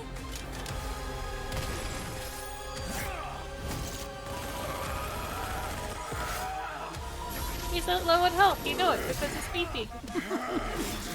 That happens to me a lot in Halo.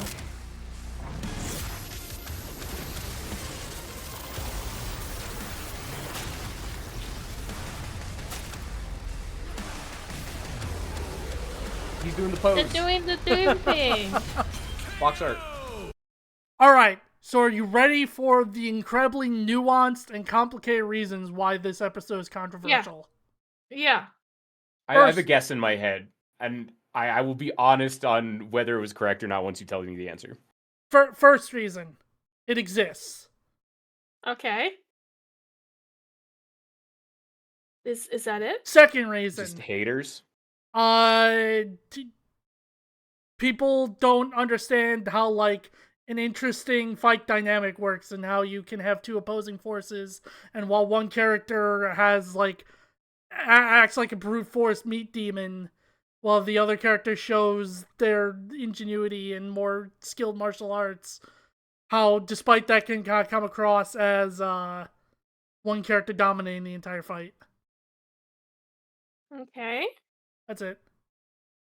Oh. They hate that Doom guy is stronger than John Halo. Yes. He is though, isn't he? Like it's Yeah, like No, for 100%. These are two different character archetypes. Like, John Halo is like a character who's intended to be a guy who does things, and Doom Guy is supposed to just be like the strongest guy ever who kills everyone because he's the strongest and all the demons are scared of him. And like these are the two. It's like two different player fantasies. Like in John Halo, you want to be like a very skilled and like the most skilled guy, but him being a guy and part of just kind of like reasonably grounded, relatively speaking, I'm going to say that again, is kind of part of the experience. And the experience you want out of Doom is that you are the man who can rip hell in half barehanded, and it's cool that you're doing that. But like when you make these two characters fight, like it's very clear which one is going to be stronger. Yeah, I'm sorry. Yeah. There was actually a third reason. I'm sorry. Okay. The kill was too gory. It was a pretty gory kill, but like, isn't Doom gory? It's fucking Doom. Like, yeah, like I don't know much about Doom. Again, I don't not very interested in shooter games. I'm sorry, guys, but like Doom's thing is that it's gory, right?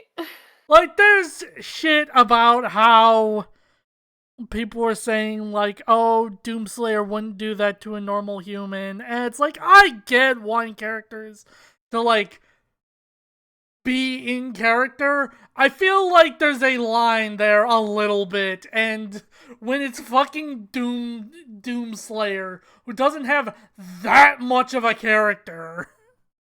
Like, there's one joke with Doom Guy, and it's rip and tear. So, like, he's gonna rip and tear, and then he does the box art. Like, what do people want? What do they expect? It's no, like, Green Lantern literally stomping a 10-year-old child. Like, this was a fully adult human man who's fighting another fully adult human man. It's, like, it's violence. That's what it is. Does that make sense? Yeah, Probably no, not. I totally get. But going back to the second criticism about how it feels very Doomslayer focused and Master Chief doesn't get to do anything, I do not agree with that.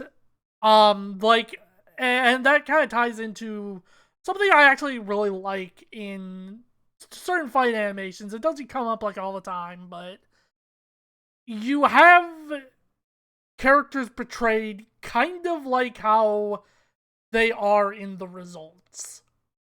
Like, you have in the results and the end analysis for this episode, they have it so that, you know, Cortana is the smarter AI, Master Chief is probably better trained in, like, martial arts and that kind of thing. Master Chief is more, what's what I'm looking for here? Is the smarter fighter. And fucking Doomslayer's a hulking man meat. And it's portrayed like that in the animation. Like, Master Chief is struggling, but because he is not as physically strong, but he has shit like he throws the forklift at Master Chief. His unnatural luck comes up when the grenades bounce off the Doomslayer's bullets. It's that kind of thing. Like, it's more subtle. It's not as in your face as Doomslayer doing all the, you know, Doomslayer shit. Like, it's not as cool as, I'll be totally honest, it's not as cool as Doomslayer running to catch the rocket that he missed. Yeah, that shit's peak. that shit's pretty cool. But to say that Master Chief does nothing feels very disingenuous, and again, sort of tying into Kratos versus Astra, makes me think you're just mad that this episode won the vote. Yeah, John does a lot, it just, like, doesn't work. And, like, that's kind of the thing, is the whole thing about a character like Doomslayer, and like, the games are, like, really up, the more recent games are just, like, really in your face about it. is he's like he's kind of like a horror movie monster, but you get to play as him. That's in what that it felt like. Like the demons, there's like tons of like logs and documents and stuff, just like describing a process over time where demons just keep trying to do shit to stop him and like becoming increasingly horrified that nothing they can do or throw at him even seems to matter a little.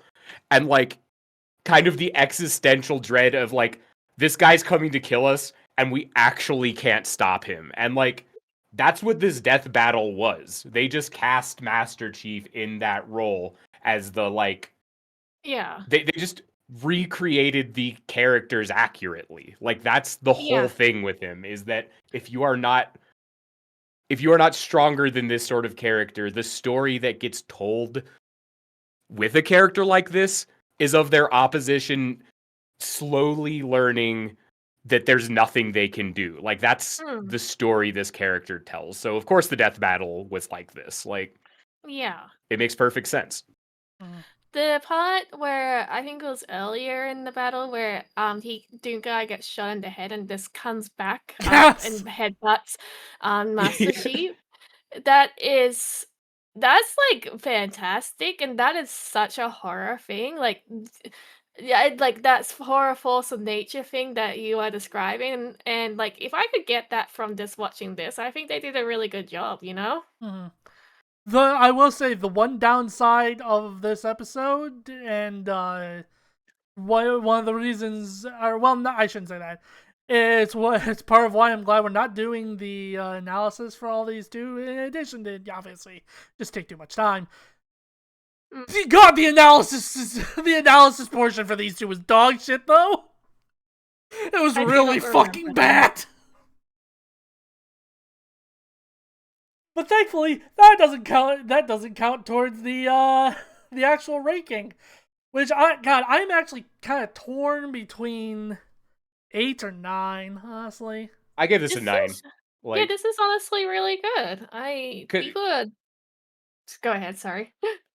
Oh, just like I was thinking back to what I said earlier about like to go from an 8 or to a 9 to me like requires like some sort of like very clear, deliberate, artistic intent. And like, I feel like if I'm able to just describe the storytelling through line that they chose based on the character archetypes very directly and concretely, it's hard not to feel like that's going on here.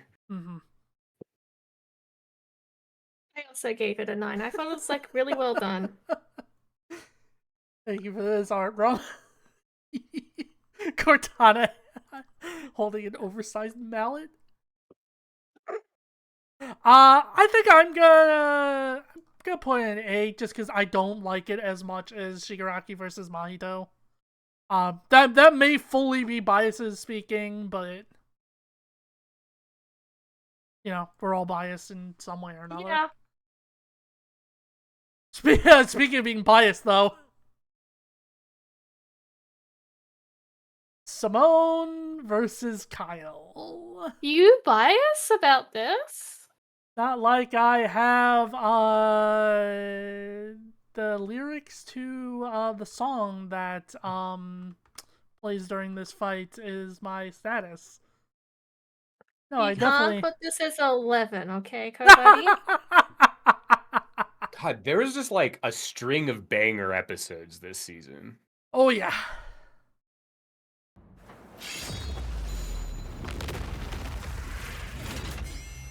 All right, I'm not rusty at all. Hey dude, Green Lantern Officer Kyle Rayner here. Ring says you've got a Class A galactic super weapon, whatever that is. God, I love Kyle. It's the giant mech. Why don't you hand it over? Such a fucking dork. Mine, officer. Just who the hell do you think you are? Fighting game mentioned. I'm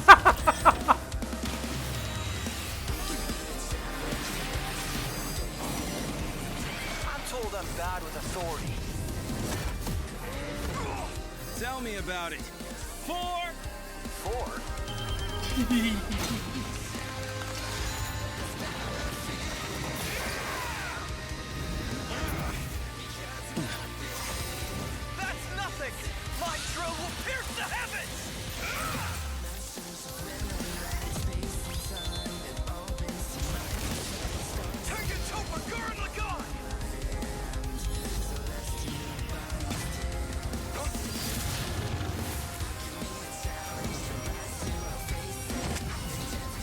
Did that Mecha Super?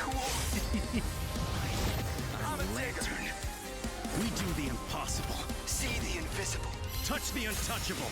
Break the unbreakable. He says the thing. If you ain't know, Now you know. You have to get an entire galaxy destroyed because a Mecha jumped on it. Yeah, that shit's fucked up. That happened to my cousin. Damn, poor cousin. If there's a wall in my way, I'll smash it down.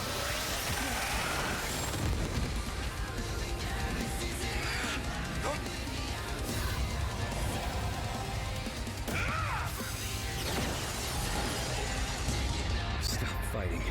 Think about your fear of death, your love of your friends, your compassion for me, your hope for the future. Choose life. Have faith in the Simone that believes in you.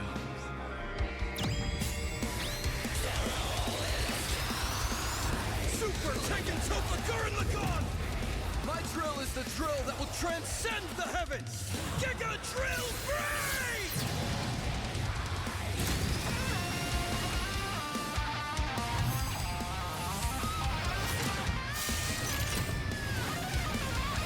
God, the drill with all the lantern colors!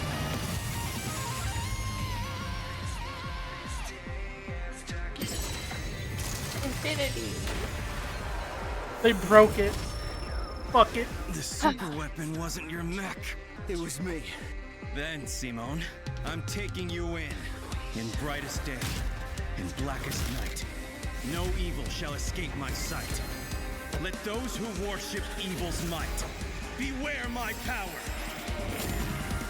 Green Lantern fly!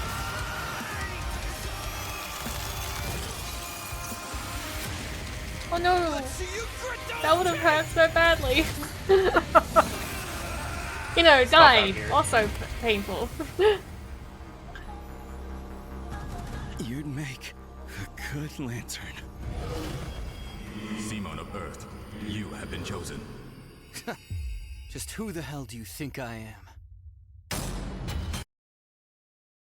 God, talking about Bowser versus Eggman is one of the best episodes of the show. This also, you know, I dare say one of the best episodes of the show.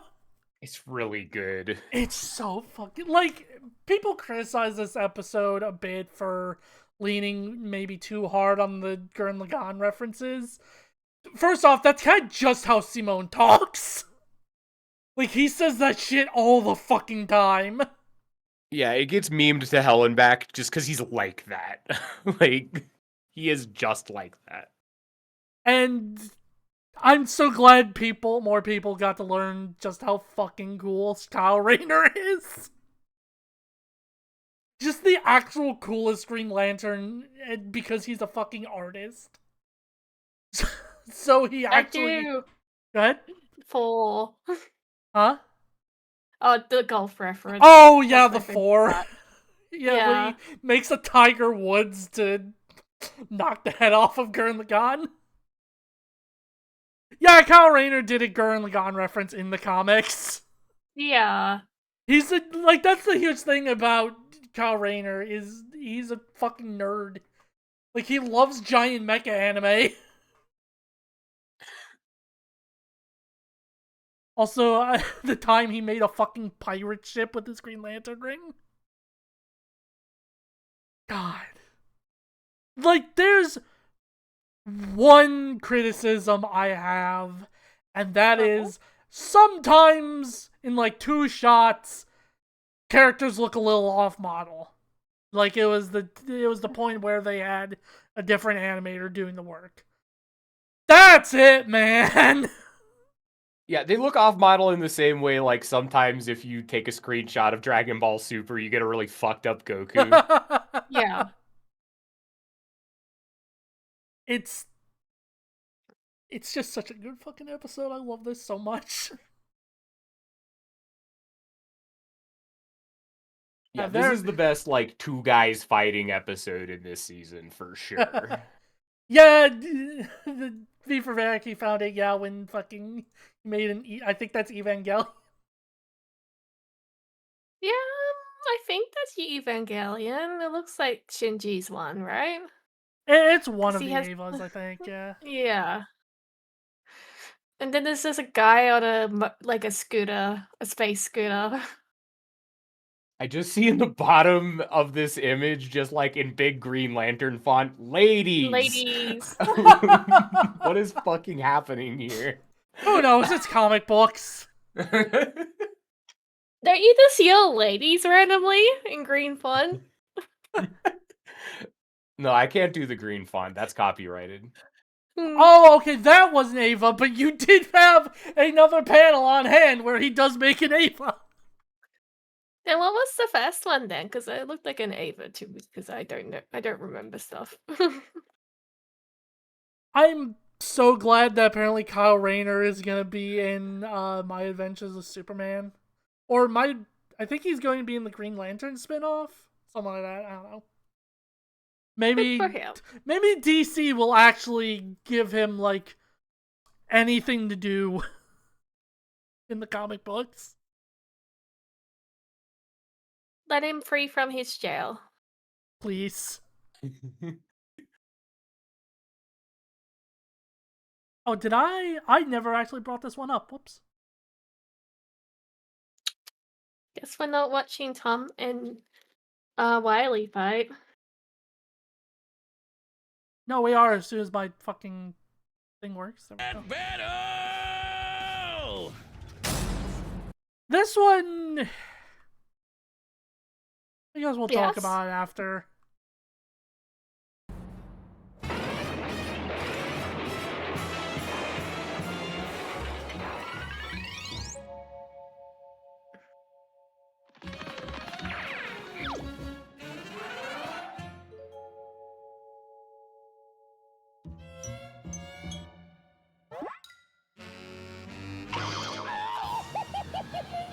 He made the noise.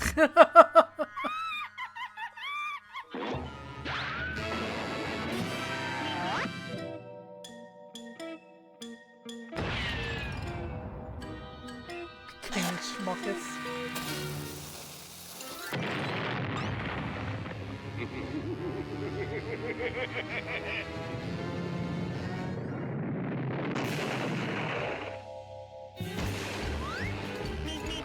There they go. Pretty well.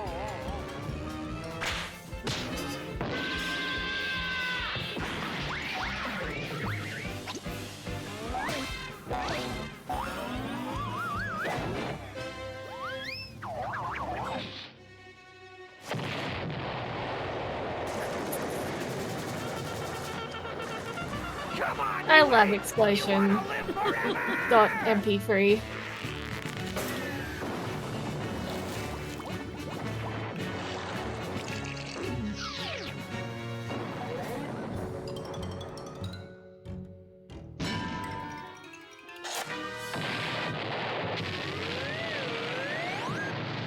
God, putting like a nuke on the catapult and then just lighting a cartoon bomb is so funny. I don't think I caught that the first time. This is still probably my favorite bit. Yeah, It's that's so good. so Looney Tunes. Damn, Tom really died 8 times in a row.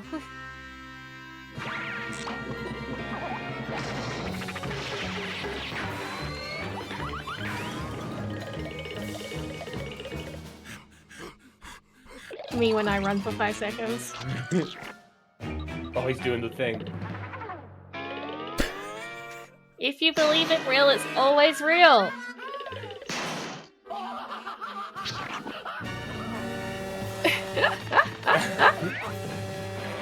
This really does feel like a Looney Tunes cartoon.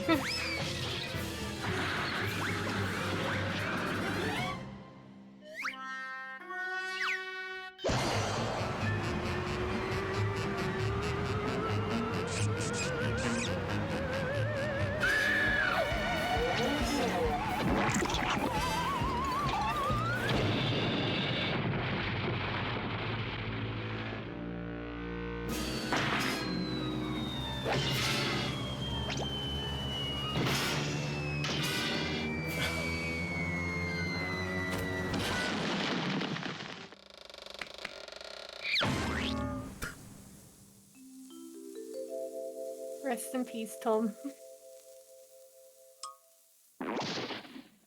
Wile E. Coyote, super genius.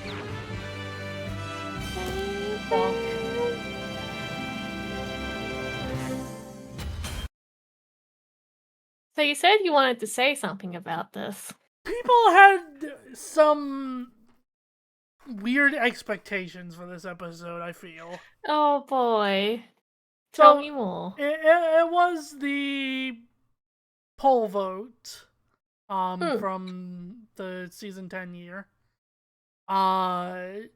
Notably, it had just that whole vote was going on, and it had just come off of Scooby versus Courage releasing. So I do think that kind of biased people a little bit into voting for this.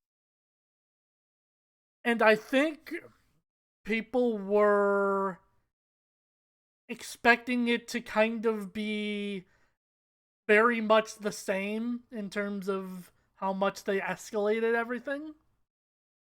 Which it wasn't. It was very much played more like straightforward. It was more played like what would actually happen within like an actual crossover between these two.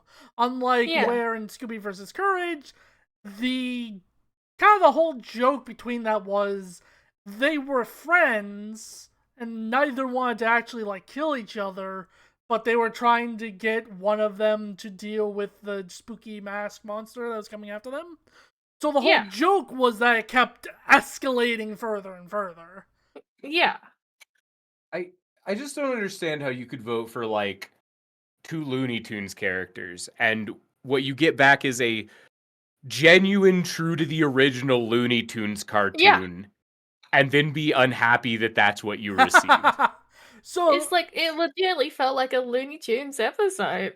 Like I said, I think it came from Scooby versus Courage, and honestly, Death Battle fans not being able to think of something without comparing it to another episode. Cause one of the one of the things when Bill versus Discord happened, a lot of people saw the preview and saw, it came from Bill trying to stop, or Discord trying to stop Bill from ruling over Equestria and all that. And people thought, oh, if Bill wins, it's gonna have a really, depressing ending, comparing it directly to Black Adam versus Apocalypse, where Apocalypse won and the whole thing was showing how Apocalypse destroys Black Adam's nation and all that. So I think Death Battle fans just have a problem of thinking outside the box at any given point and always expect if something is kind of similar in nature, it's going to end up that exact way. We're seeing this when people discuss Monokuma versus Koro Sensei. If that happens, people talk about how, it's going to have an exact ending like Bill Cipher versus Discord, because that's the sort of most recent hero versus villain episode where the villain would win that we've had in a while. It had sense. So I think that's where sort of the middling reaction people have towards this episode comes from. Monobear would win? Oh yeah, Monokuma most likely wins. Death Battle can have a different interpretation and all that, but of course. I'm just surprised because he's just a funny little bear, and let's not get into power scaling. But I'm just like, wait a minute, wait. Yeah, I still quite like this episode though. I think it is the closest to a Tom Wiley crossover that it could be, with keeping within the kind of idea of both these characters. It really did feel like a Looney Tunes episode. Like, yeah, I put it as and like actually considering almost a 10 out of 10, a really high 9. I liked it. I gave the last 3 a 9. Like, I think this was like such an incredible run of episodes. Yeah. It like, yeah, the bottle's a bit stiff and all that kind of stuff, but like, man, they got the humor down really good. Yeah. Like, it's such a funny fucking episode. The bit of the shadow of the crate over Tom, only for it to land on Wiley. So Looney Tunes. And then Tom gets hit by the plane is so fucking funny. Yeah. It is such an incredibly fucking funny bit. There were a couple gags I caught this time that I didn't really like properly parse as being as funny as they were the first time we watched it. Like, after the house, the umbrella actually like holding a giant chunk of floor is a really good gag. Like, that shit's peak. That was really funny. I was into this one quite a bit. It's just a very fun episode, like, altogether. Anyway, we were talking about doing references. Spider-Man versus Deku. Which, I will repeat again, based as fuck for saying Spider-Man. Well, yeah. Not even specifying Miles Morales just to spite certain groups of people. It's just Spider-Man. Notably, this was Moro's first venture into 3D animation.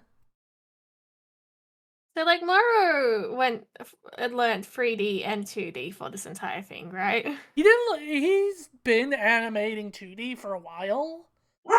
But, because you can look at his YouTube channel and he does a whole shitload of things, like, way before Indie Cross. What? Okay. Sorry, I'm gonna out myself here a little bit. Yeah? You get to hear this, Are you perhaps a fan? So my first encounter was with Moro. Was when he directed a Friday Night Funkin' mod called Indie Cross. When you started with F, I thought you were gonna say FNAF. I thought, like, I was thinking in my head, is Kobuddy about to mention Five Nights at Freddy's? And then you started the sentence with an F, and like in my brain, I was like, oh my god, it's actually happening. But the sentence went a different direction than expected. But yeah, the Indie Cross, the like massive, I shouldn't say massive, but the big animation project that he's working on started as a Friday Night Funkin' mod, which he animated cutscenes for and was the director for. And that's how I first came in contact with him, because I used to really be into Friday Night Funkin'. I should say really, like, it was a rhythm game and I liked playing the mods. I wasn't like in the fan base or whatever, because I think fan bases are dumb mostly, but I think they're fan based. Ha ha ha ha ha ha ha. But yeah, that was my first encounter with Moro. A lot of people's first encounter with Moro was probably Death Battle or like the first episode of Indie Cross, but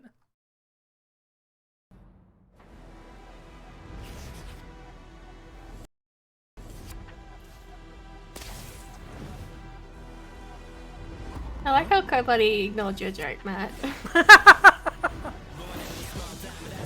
When a joke is bad enough, usually that's expected. Whoa, I was looking for you. I was just trying to be annoying, and the real joke was that I was doing that, not the dumb thing I said. So it landed about it.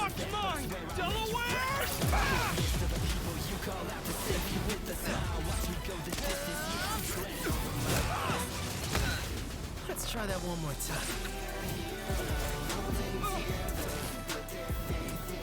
Guess who? I can't use my full power here. Gotta take this somewhere else.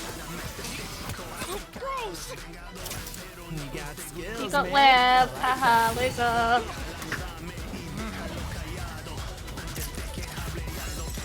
Oh, mierda. Death Battle always What's that takes... QR code scan to? Huh? There's a QR code in a shot. Do you, like, know what that scans to? Okay, so I am gonna pause for just a second. So I remember somebody did scan it. I don't remember what it goes to. I think, genuinely, I think it might go to a Rickroll. I think it did. I Nice. think I remember faint Rickrolling in the background when we watched this. Also, Rum Rusher, Death Battle always takes characters at their peak, so it's going to be Deku with all of his powers and whatnot.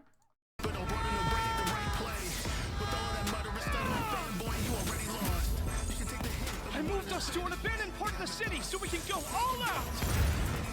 Because I always do my best!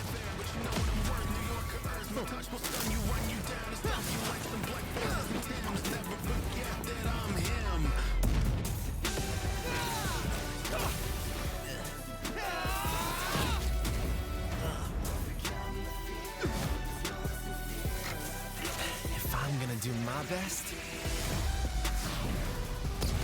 I gotta do my own thing.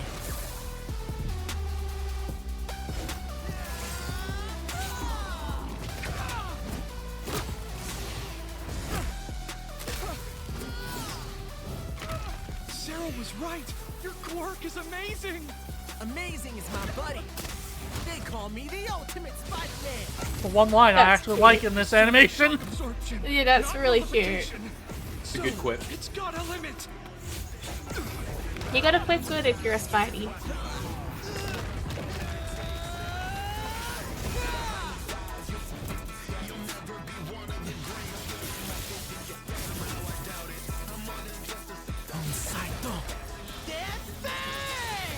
Go beyond!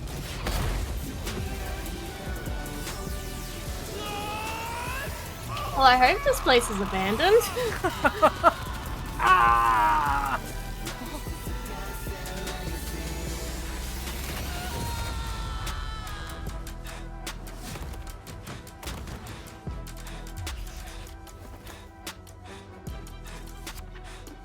Spider-Man, you really are the ultimate. You sure are, Spider-Man. God, I forgot he actually does the thing. at Yeah, the he end. does. So, here's the This thing. really was a tale of two cities. Here's the thing about this episode. Beautifully animated. Hundreds of great shots. Everything else about it, though. Hey, one good line. One good line. The writing is so rough. It's just references all the way down. Like, You really are the Spider-Mans. like everything out of Miles' mouth is just a Spider-Verse reference.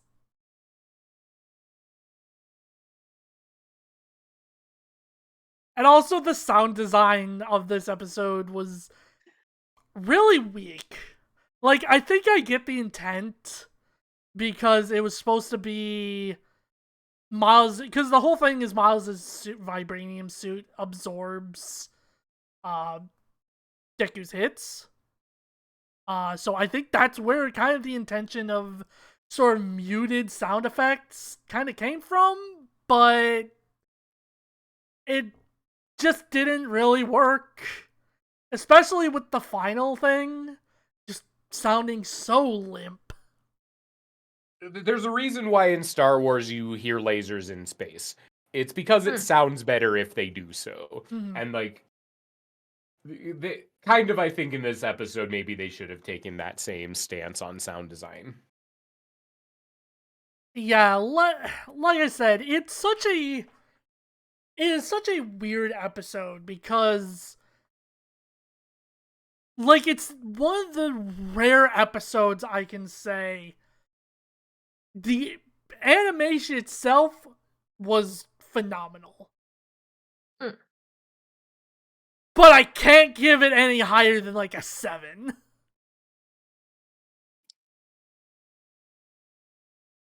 Just because Honestly, of everything else. This is tough. This is a tough one for me to judge. I'm kind of dumping it in like, I feel like kind of a pile of fine episodes in 6. And I think it's kind of landing there for me. Yeah, that's probably where I'm putting it. Because, like, I can't say it's like... I can't say it's on the same level as Bardock vs. Omni-Man. Like, even if they're trying to do different things, the animation just... The animation hard... As weird as this is going to say, the animation hard carries this episode. I think it's like rough to have an episode like this after a string of episodes that like all very clearly intended to tell the best story they could out of the matchup of the two characters, like very much in tune with kind of the original intent of the characters, and then you get to this one and it's like a toy commercial. Yeah. I feel like, unironically, the last bit really actually gives a extra -1 to me when it's like, you really are the ultimate. I'm just like, shut the fuck up. So awkward. So bad. It's It's so awkward. Wow. Nice party. You really are the great Gatsby. Like, you can really do something like that, where you can just have, like, reference the title, but they do it so much better in a different episode, for one thing. We're about to see, like, an episode where they do it better. Grant, that's kind of more of a joke because one of the characters does, but... Yeah, But still, it's just like, yeah, it's just like, you really are the ultimate. It's like, shut up, just shut up, go home. Now that I'm back in my hometown, I can see that a river runs through it.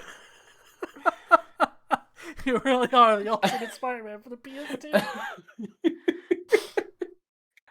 Yeah, it has that exact energy of title dropping shit. It was fantastic. It's like, it's an episode. Hell, I mean, I posted this on Blue Sky a while ago, or not a while ago, it was Christmas. A while ago. But for those who didn't see, I got Death Battle related custom Playman sleeves. The sleeve is from this episode. Yeah. Like, this episode's filled with amazing fucking shots. But man, everything else. Very beautiful. It's all, what is it? All style and no substance. Kinda, yeah. That's basically why I put it at 6. Anyway, let's carry the trend with another controversial Artemis episode.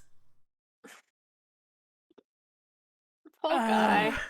Like, watching them all at once and learning this happened, it's like super unfair. Like, for sure. Like, yeah. No, that's the end of the sentence. It is like not fair for him to have caught a bunch of flack about the episodes he made for this. Yeah. That's it. Yeah.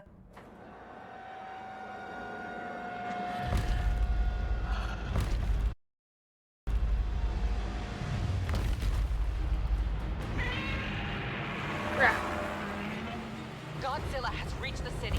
So far, the evacuation is... Wait, look!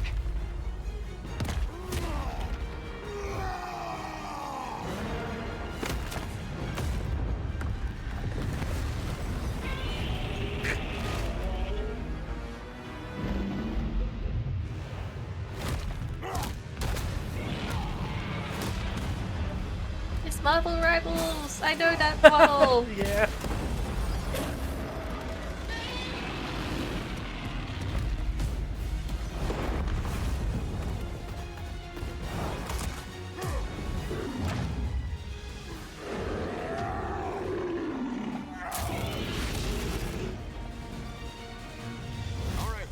time for me to take over.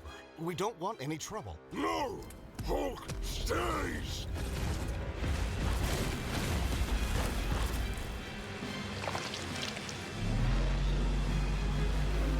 What a gross sound. Positive. Godzilla's a really gross thing when you get down to it.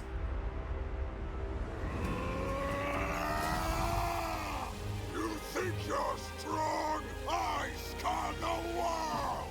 Did you just say Scott the Lost? Stay down! Made that joke like 3 times. And we didn't laugh any time. Matt did! That's a pity That's laugh. true.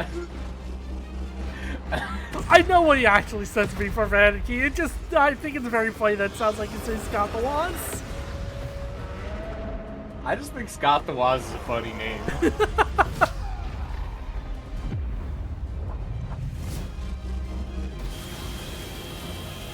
Hurrah.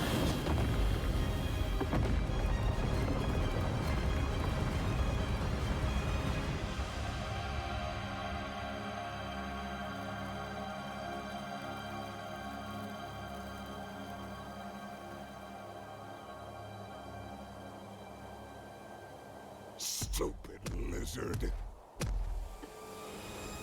Yeah, you tell him. Get his asshole.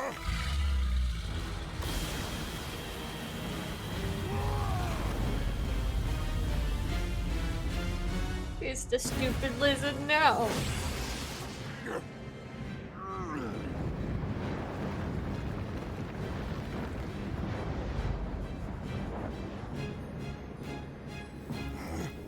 I think I understand.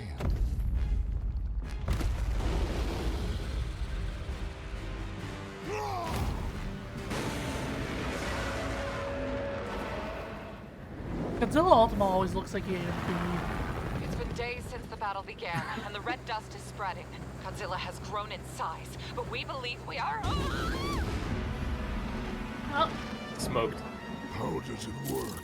Well, smash. A million, trillion to one and rising. That's the odds. The Hulk going like, yeah, okay, I'm in. That's all you gotta say for to me. 5. A right angle is 80 degrees. This element is beyond what we can perceive. Like gamma. 1,000 times. A million. I really do like the repetitive shot of him dying over and over again. Good. And then doing maths. Like, it's good. I love it when maths win. But unironically. That's cool too. Look at that. It looks horror. Love it.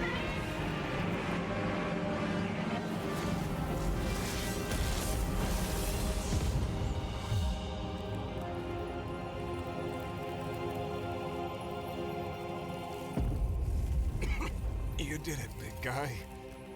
We did it.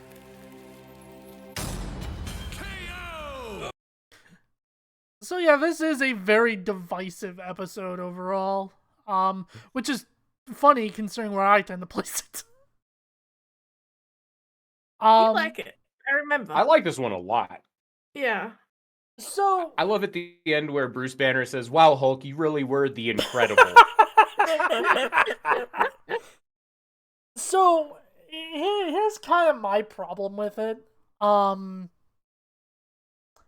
Is that I wish it leaned more in one way. Like, the kind of the first half of this fight is the fight of, like, you know, Hulk and Godzilla, like, actually fighting. And then the second half is more kind of the sciencey Bruce Banner analytical part of it. I wish it had leaned more in either of those directions. For me, it kind of just, the whole episode kind of just ends up being a bit muddled, where it doesn't feel like a ton actually happens.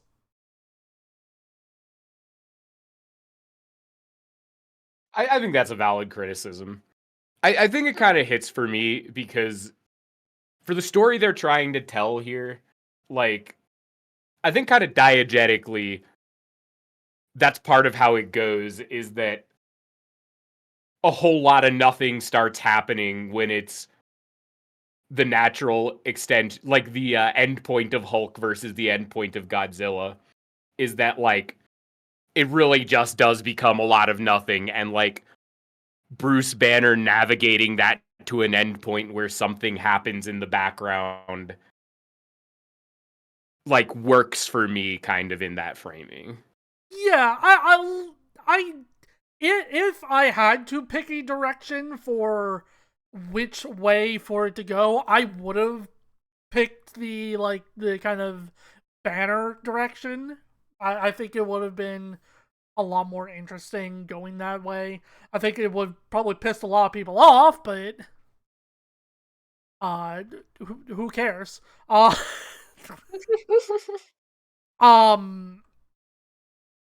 yeah, ironically, I think it was Blackjack Attack that said it, where it is kind of the inverse of Miles versus Deku for me, where it has a lot of really solid writing to it, but the actual animation part falls a bit flat for me. Granted, there are like a couple of very good shots, like the whole thing with, you know, Hulk coming crashing down from the atmosphere into the beam is very cool, but There are a few shots of Godzilla, I think, that look a little rubber action figure-y. Yeah, In a way that I'm not especially when the super jaw fond gets of, unhinged. Yeah, Hulk constantly like breaking the green door repetitively. I think that was very cool. Yeah. I think the writing actually carries this one really hard for me. Like, hard enough that I am, like, willing to forgive a lot of animation stuff. And like, for what it's worth, I don't actually think the animation on the whole looks bad. I think there are parts that look a little... But, like... I guess I just like this one a lot. I think it really hits for me, the specific thing they did with it. Like, I like when they are a little, like... a little weird with it. And this is weird with it in a way that I think makes a lot of sense. Like, they didn't really have to push very hard on what would actually happen to produce this sort of episode with this sort of ending. Because it, like, I think it really just kind of is what would actually happen. Mm-hmm.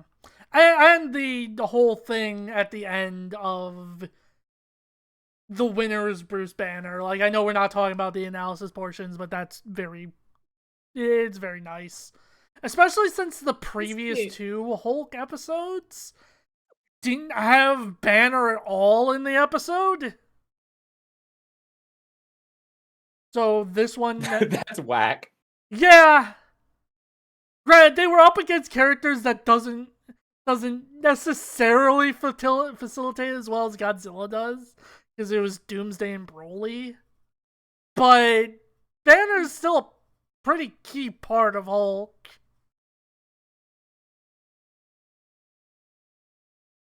I get it, though. You can't, like, nerd answer your way out of Brawly. Like, that's not how that guy works.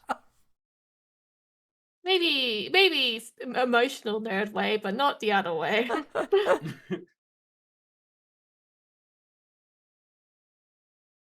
But yeah, it's an interesting episode.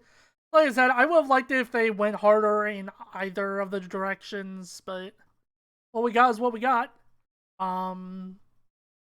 Thankfully, well, not thankfully, but this was the... There are some shots Devil Artemis did in later 3D episodes, but this was his last one for the year. Thankfully, in the sense that he isn't, like, rudely accosted more. Yeah, thankfully that we don't have to talk about how the Death Bell fanbase is fucking stupid. Anyway, it's time for everyone's favorite character, Ruby Rose from Blaze Blue Cross Tack Battle. Couldn't stand Fighting another game minute. mention? What was that, Sonia? Fighting game mention. Yeah, fighting game mentioned. Okay, it's official. This is so not cool. Oh, come on, Soul. Our target should be here, so try helping out. Hi! Who you looking for? Soul, bad guy, fighting game mentioned. Little Red Riding Hood, your humanity has strayed from its just path, and the Shinigami has called. Oh my gosh, your boyfriend turns into a scythe! Oh, that's so cool! Your soul is ours! Get owned. Imagine if you got owned so badly that you just killed someone for that comment too. I like my soul, thanks!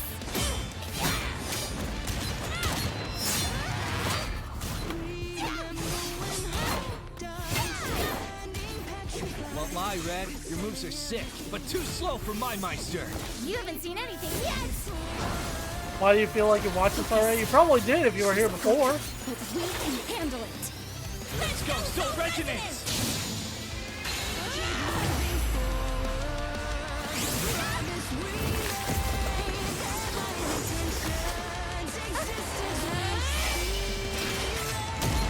I like that her scythe is like looks like the moon.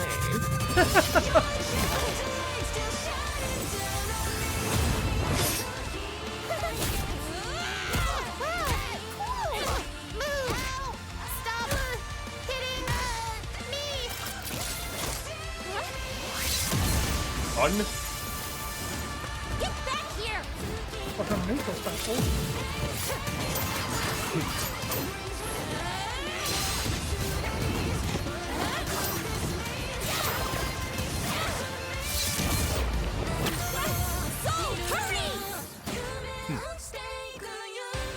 I'll go to play his song now.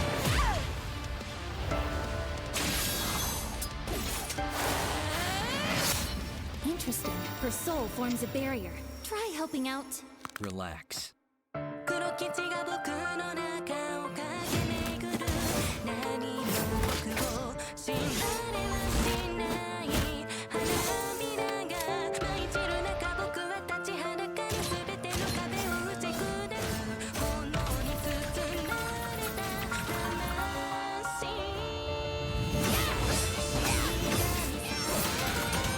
Sorry, but I'll never stop fighting. I'm Ruby Rose, and I am a huntress! Soul Adagio. I thought he was saying his name for a second. The wavelengths. Damn it, she's. Stay strong, Maka! You got this!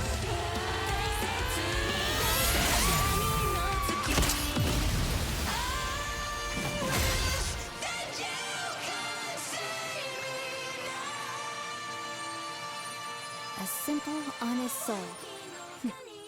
Ruby Rose, huh? Speaking of incredible shots. What was with the piano man? That's Soul. That's her scythe. In Soul Eater, there are weapon people.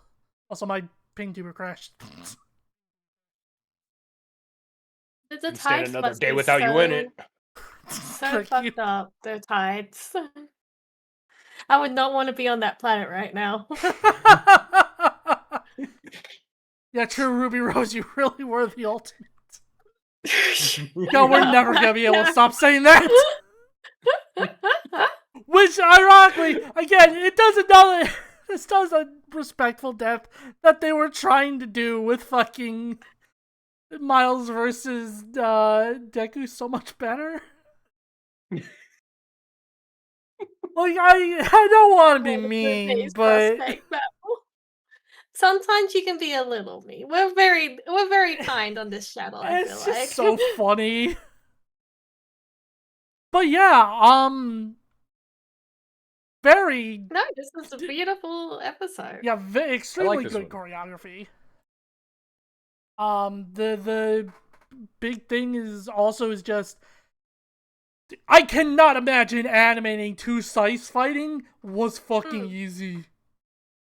Because there's like no references to pull from. as to how those two weapons would clash, especially since. Nuh-uh. You just put them both in Blaze Blue and then you do two sides. Yeah, they just opened a Blaze Blue cross tag battle and ran Ruby Gordeau mirrors for 5 hours. It's just Gordeau spinning in a Scythe. circle the whole time. Love played against Team Scythe for the first month of the game. I love doing first that. Month. It got nerfed so people played some other teams, but for like the first patch, it was just like all Team Scythe, unless you were playing Tager Waldstein because you're a jerkwad. Oh, I know. I was just saying. I'm pretty sure that lasted way longer than that month. Yeah, it was probably more than a month until they the first patch. But let me rephrase. Okay, cards on the table. I played against that for a month until I got sick of it.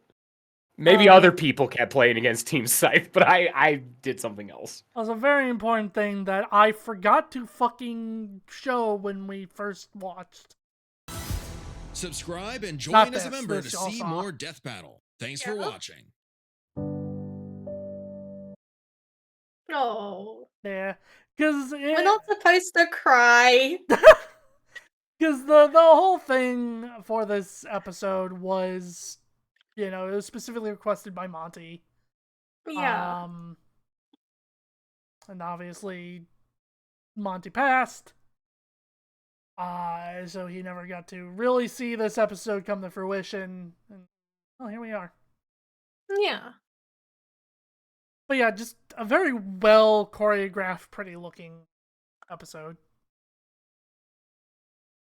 And there was some writing that, kind of would have explained the setup a bit more, but they didn't really want to... They mentioned this in the Discord. They didn't really want to, take away from the full fight. I think it explained... Oh, sorry, I keep on interrupting you today.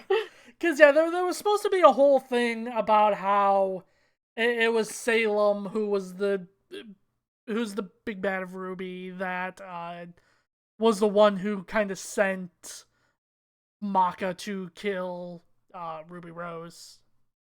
And that's why there's the whole thing about Maka realizing Ruby was a pure and honest soul at the end. Still killed. I mean, she didn't know until the end, but True. Still killed. But I feel like the premise made sense.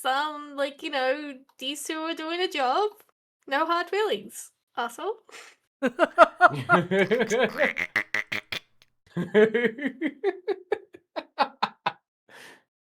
can be funny sometimes.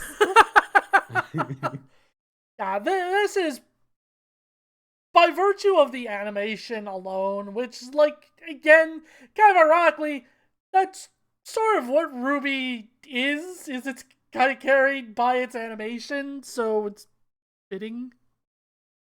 Unlike Deku versus Miles, which had the issue of a lot of things besides its animation, this one comes together a lot more cohesively, which is why I kind of put it in 9.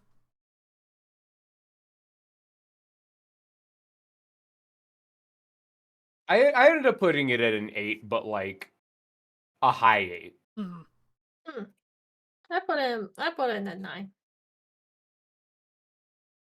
Yeah. You just gotta understand, getting mixed by Team Scythe was so annoying. Oh, so that really put a minus to your points. I understand. It's okay, I get it.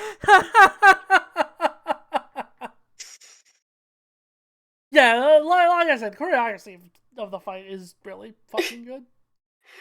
When Ruby was getting beaten up, I'd still be like, I really like how you fight. I'm just like, god damn. That's actually very endearing. But yeah, Blade versus Buffy, the live action episode.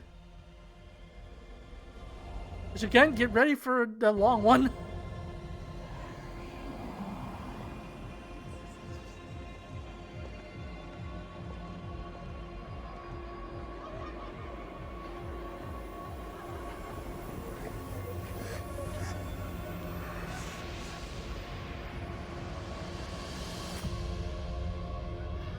It's so funny that the actress for Buffy here was predominantly a Darman actress before this. A what?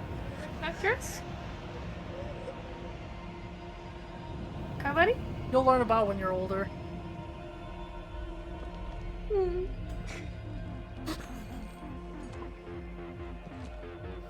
We were kings long before they had a name. I think I'm older than you. But now, Star. Pretty sure you are, yeah. Hunted.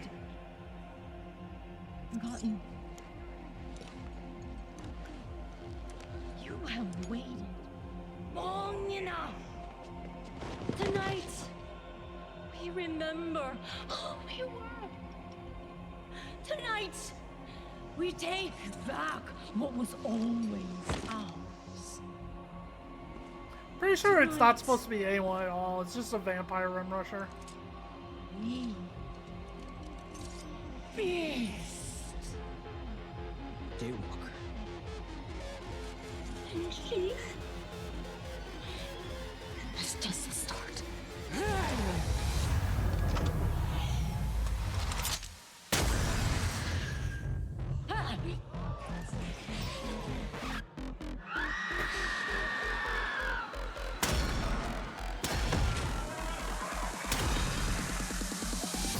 I love Ben as the DJ so much.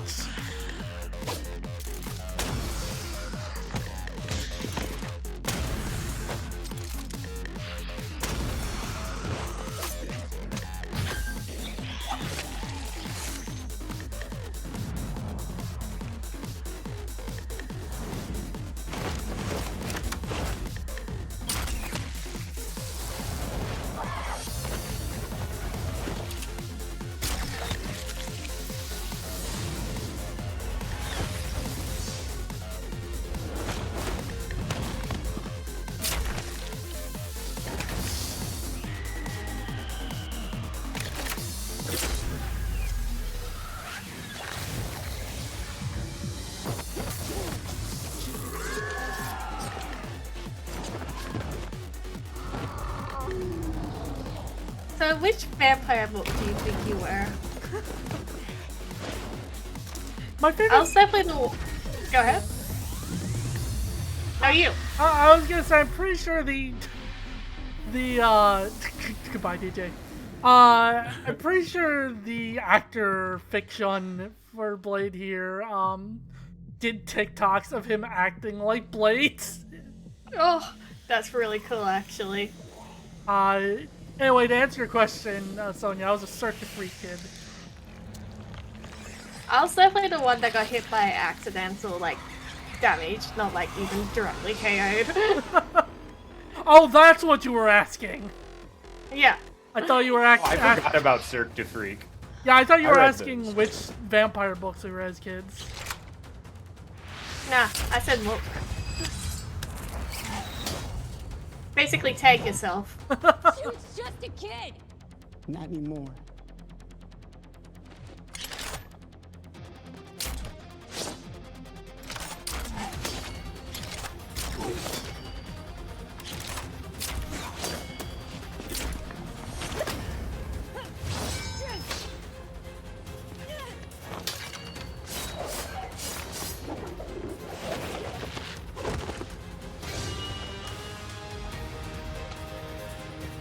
I like the musical stinger there. I don't know if that's from Buffy, but it's cool.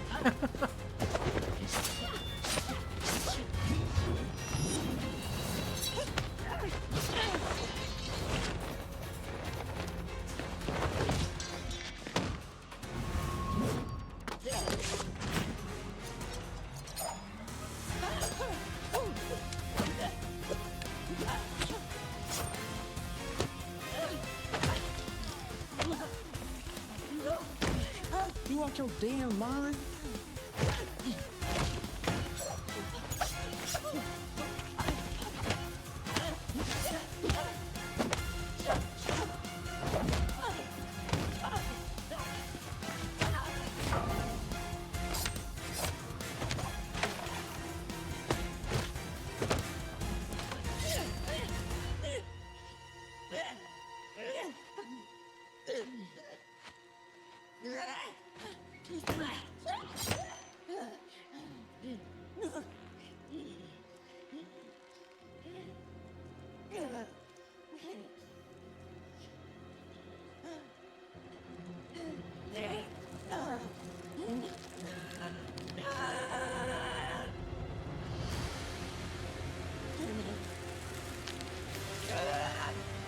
Bro realizing he's not built for this.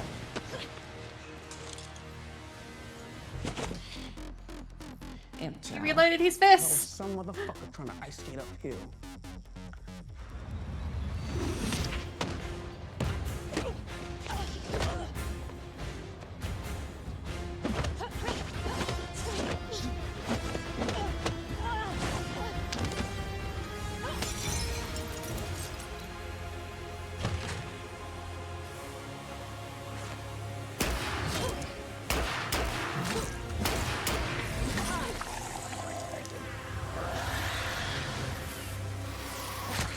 God, the terrible meat gun.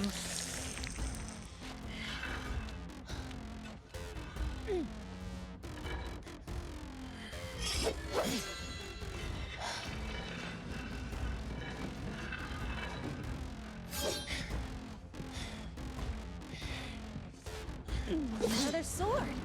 Let's see you cut through adamantium. Bring it on.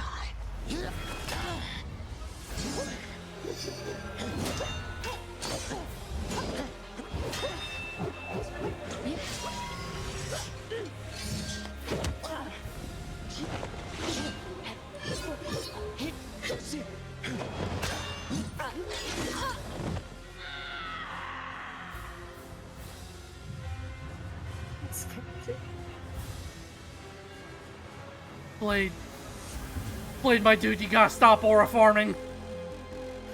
I can't help it. Blade, I know you're the coolest motherfucker, but please.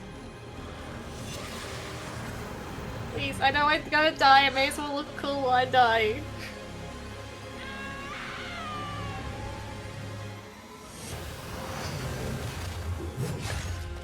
No, no, she's gonna get you with a flash kick.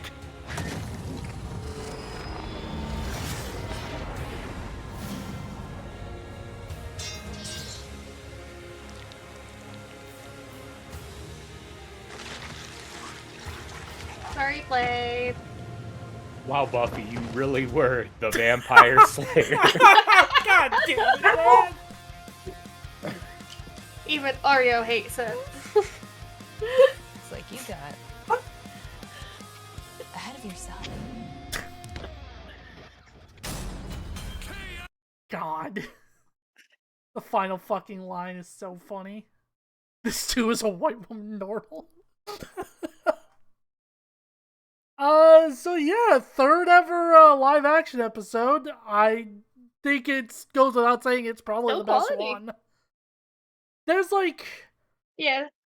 there's a couple things from stopping me from rating it like super high.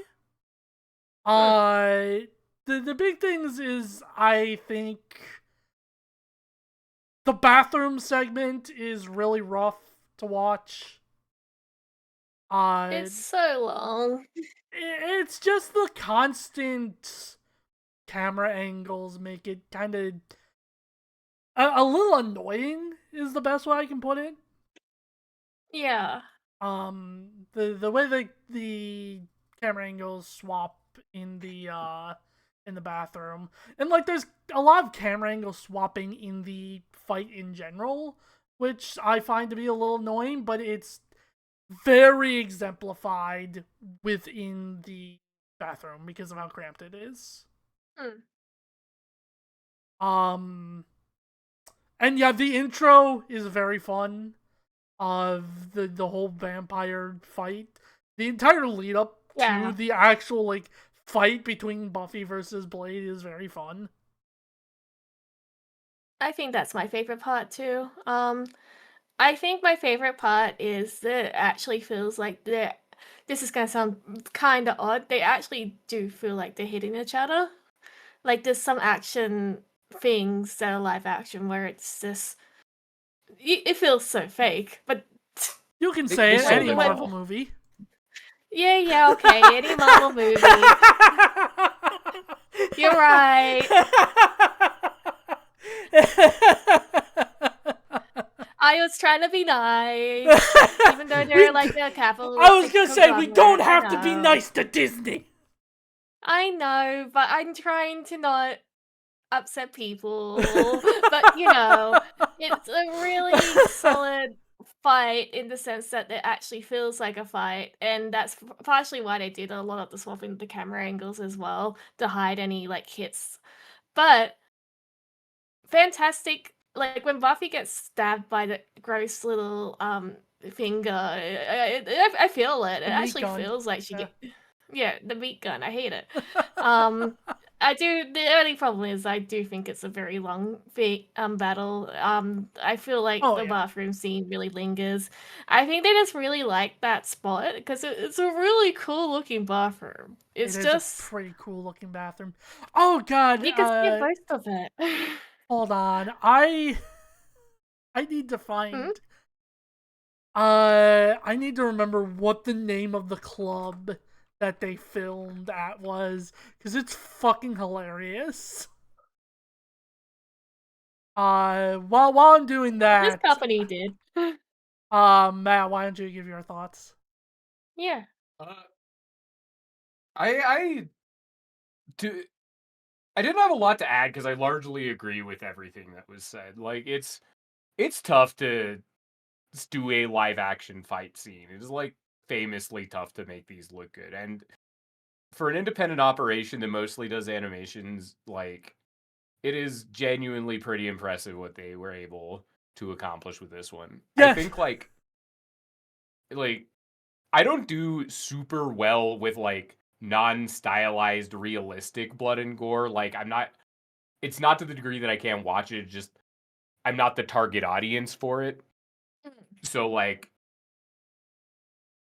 for me, I have to like step back a little bit and be a little more like neutral handed with evaluating this because I'm like not the target audience for it, you know. But Also, I do think the staging and choreography was good. Yeah, and as NASCAR answered in chat, the club's name was Disco Pussy. My God. Yeah. Apparently, I liked it. Go ahead. The DJ getting smoked was pretty funny. The DJ getting smoked is so funny. Also, apparently, this came from I think it was one of the casts. But apparently there was a shot in the episode that they had to edit because it was during the kill shot. And it was like right in front of a sign for the club. So you had Blade dying and his body was covering the first half of the name. So you just see Blade dying in front of a sign that says pussy. Pussy. Wow. It's so fucking funny. But yeah, very, very fun episode. Best of live actions. Pretty easily. And now we have another episode that is a shame that Emily isn't here to yell at us. Yeah, for a second I thought you were going to say it's controversial, and just like, oh no. No, this wasn't animated by Devil Artemis, so how could it be controversial?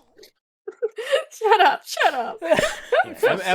Emily notably doesn't really like any of these characters too much, so she would be yelling at us about wasting our time and how we shouldn't be watching it. She definitely isn't like doing a video on, one of the franchises these characters are from. Yeah, Final Fantasy 16. Yeah.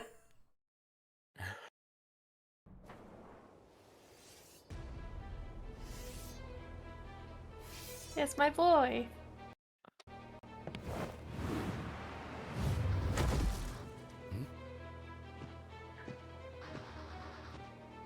Hey, I heard your fiery friend is causing trouble, and I'm in the business of dealing with trouble.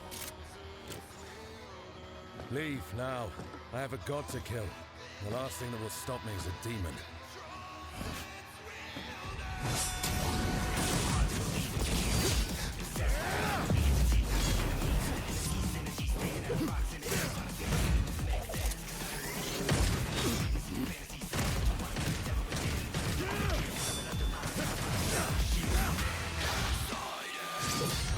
Humbreaker.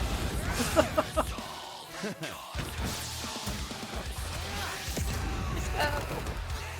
rock.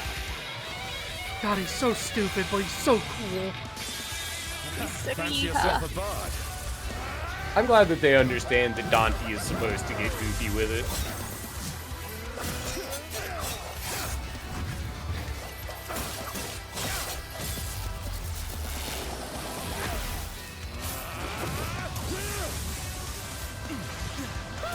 Stupid devil man. Yeah, get off the stage, Dobby.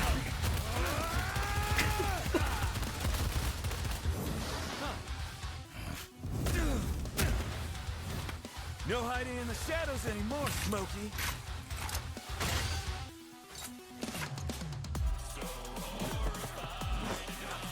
Time to see the light.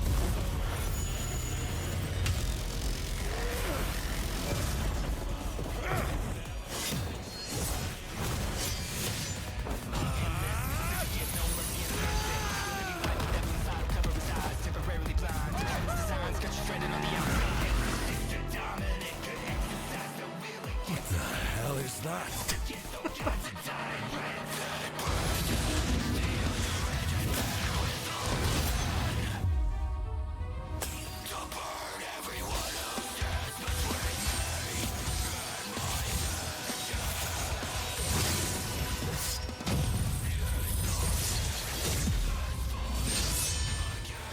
Virgil's got some competition.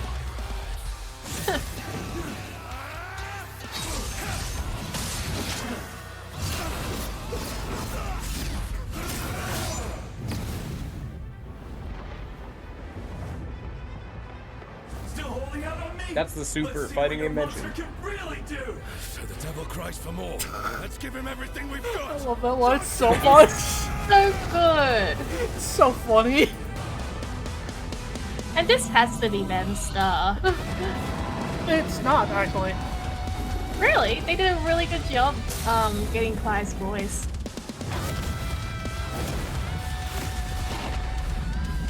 I'm impressed.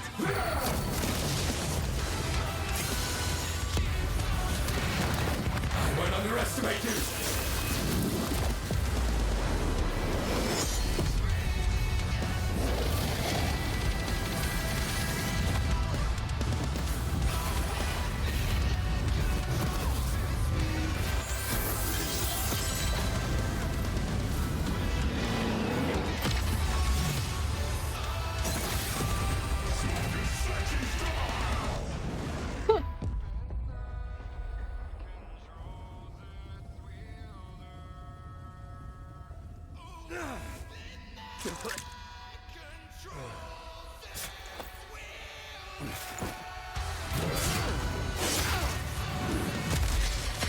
Please, just once.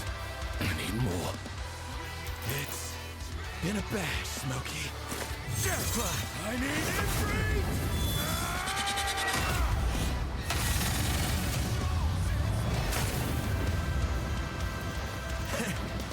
Not bad. Not bad at all. He'll be back.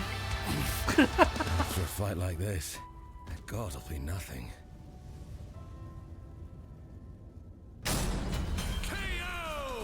Man, I hope Torian comes back for another episode. Yeah, they're really good. Yeah, I mean, this one's hard for me to tell whether to put in a 9 or a 10, because there's so much fucking good with this episode. Like, so... Go ahead. Go ahead. Oh my god! What terrible. I hate latency. I hate it. It's so stinky. Keep going. I hate the interrupting person today. Like, it is such a good use of both of their abilities and power sets, and just a very natural escalation of both characters. And the fact that it culminates into it ending with their base forms is very fun. That's what I like the most. It's just when they just run out of powers and they're just punching it. Well, they're punching with the swords, I guess, in this sense. But you know what I mean.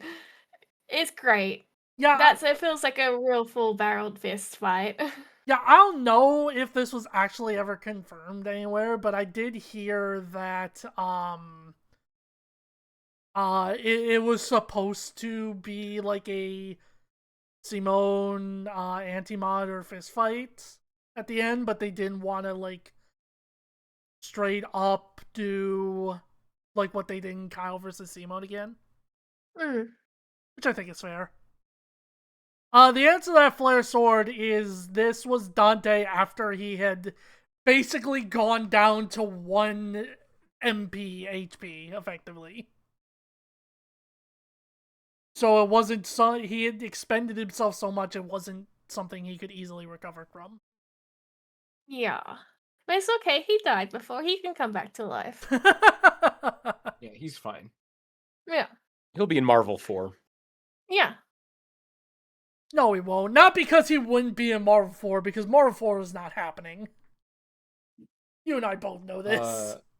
Marvel Tokon is kind of Marvel 4, a little. Then Dante's not going to be in that one now, is he, Matt? Leave me alone. Why are you talking to me? Leave me alone. Grow up. Get educated. Grow up. Uh, You grow up. I like this one a lot. It loses points for me because I think it's like at its best when they're two funny guys having a good time on the ground, and like I think a lot of at some point it kind of turns into like a 3-ring binder I owned in middle school, where it's just like a big angel wing guy with a sword fighting a cool dragon, and like I don't think that portion of it hits as well for me for reasons that are just purely vibes based. I would not be able to objectively give a good reason. But like that being said, this is like a brings it from a 9 to an 8 sort of thing. Like very, very, very good episode. Yeah, very, very, very good death battle. Again, I fucking hope that Torian comes back again, because he is so fucking good at choreography. Also, yeah, again, we talk about things that are like spy kind of. There's good and bad references.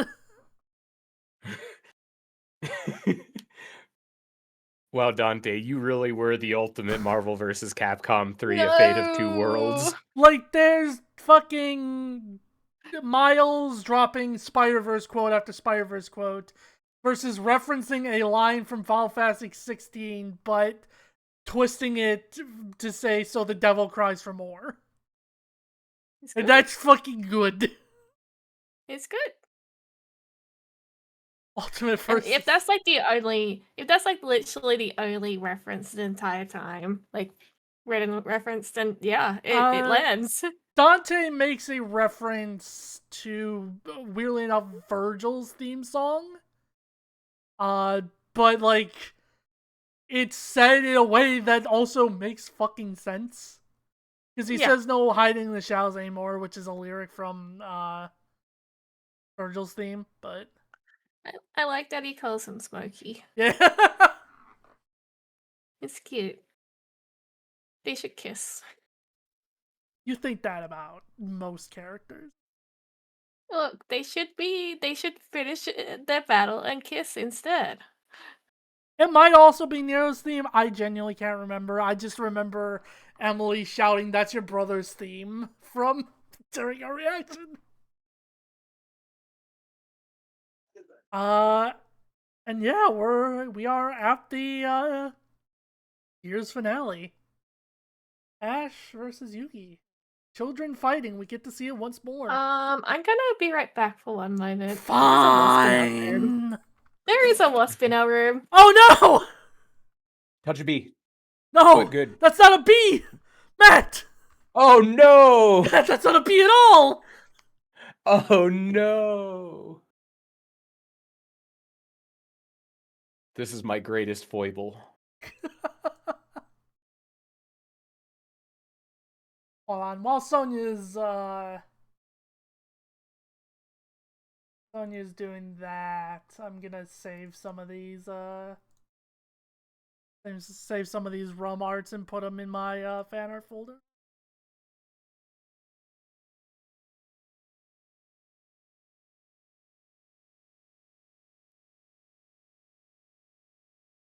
Hey Matt, you should plug Super Matt Fest. Oh yeah. On the 8th through the 11th, while everyone else is out at MagFest, I'm gonna be doing a marathon. Super Matt Fest, the MagFest you can watch at home. Lots of cool things are going to be happening, including I have pulled Kobari to do some Death Battles related content for that. Scheduling is still ongoing, but it's going to be sometime between the 8th and the 11th of January. Death Battles, for Death Battle fans, you should watch. It's either gonna be Death Battle or I'm gonna make you evaluate UVS cards. One of those two. Kobari might make me evaluate UVS cards as a Yu-Gi-Oh player who can't, and that means I have really good opinions on card games that are not Yu-Gi-Oh, so that's gonna go great. Yeah, and obviously this is the first time you're hearing of it, because, as a Yu-Gi-Oh player, you can't read. Yeah, true. Kobari actually did mention maybe doing this instead of Death Battle stuff earlier, and I'm gonna be real, I'm starting to run into I took medicine before we started. It's starting to run out a little bit, so I'm getting a little out of it. The wasp Which has I'm been going to. That's how I'm going to blame me for getting something you clearly told me 2 hours ago. Hello. Good thing this is the last one then. Iris chased the wasp into the room. She was trying to eat it. You took the wasp and you pushed it over there. The problem's been solved. You gotta hit Ash with the DBFT mod super that takes 30 hits. Oh.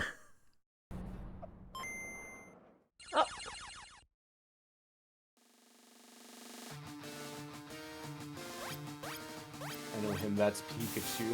That is Pikachu. I don't know who that guy on the right is. That's not Magician Gal. Oh, that makes sense. You okay, Pikachu? This 4-on-4 is tricky. Hang in there. You have Spirit, but I have Lightning Blade and Excalibur. I don't think these two should kiss, by the way. They should be friends, though. Whoa. Okay, guys, it's our turn now. Pikachu, throw him up with Quick Attack. Everyone else, back him up.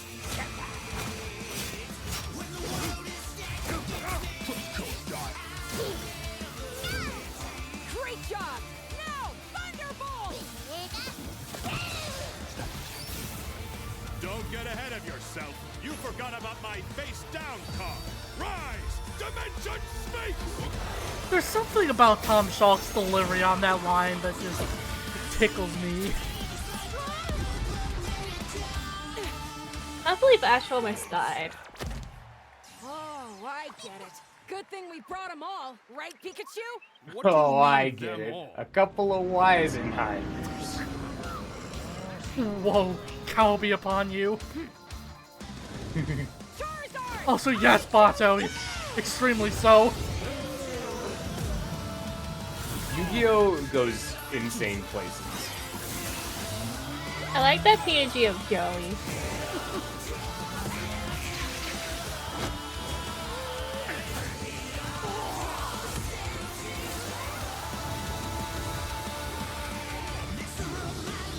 Did the command grab.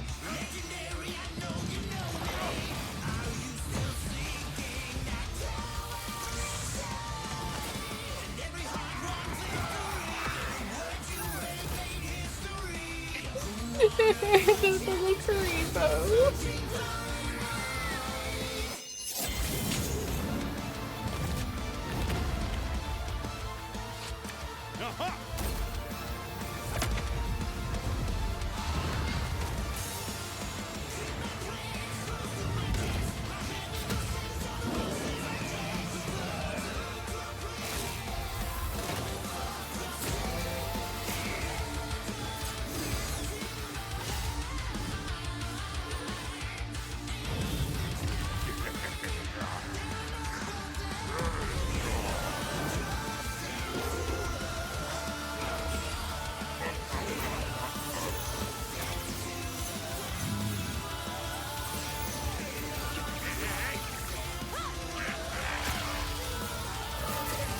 an Ultra Beast?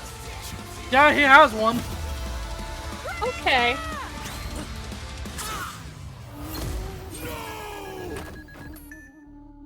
I'm sorry, partner.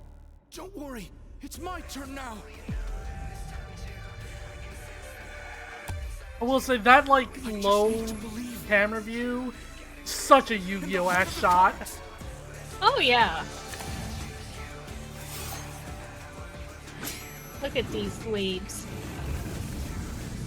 Who's that Pokemon? Or like Dork Magician. I actually didn't know that you said who's that Pokemon. That's Yeah. really cute, actually.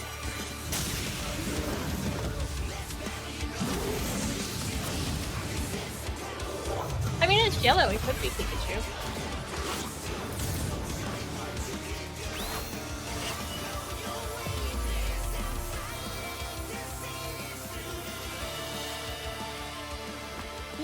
Pikachu, let's finish this.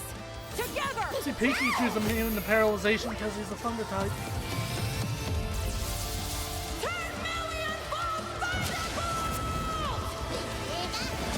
That's the first buddy move, Pokemon Master ZX. You activated my trap card, Magic Cylinder! With it, I'll send your Thunderbolt back to attack your life points directly!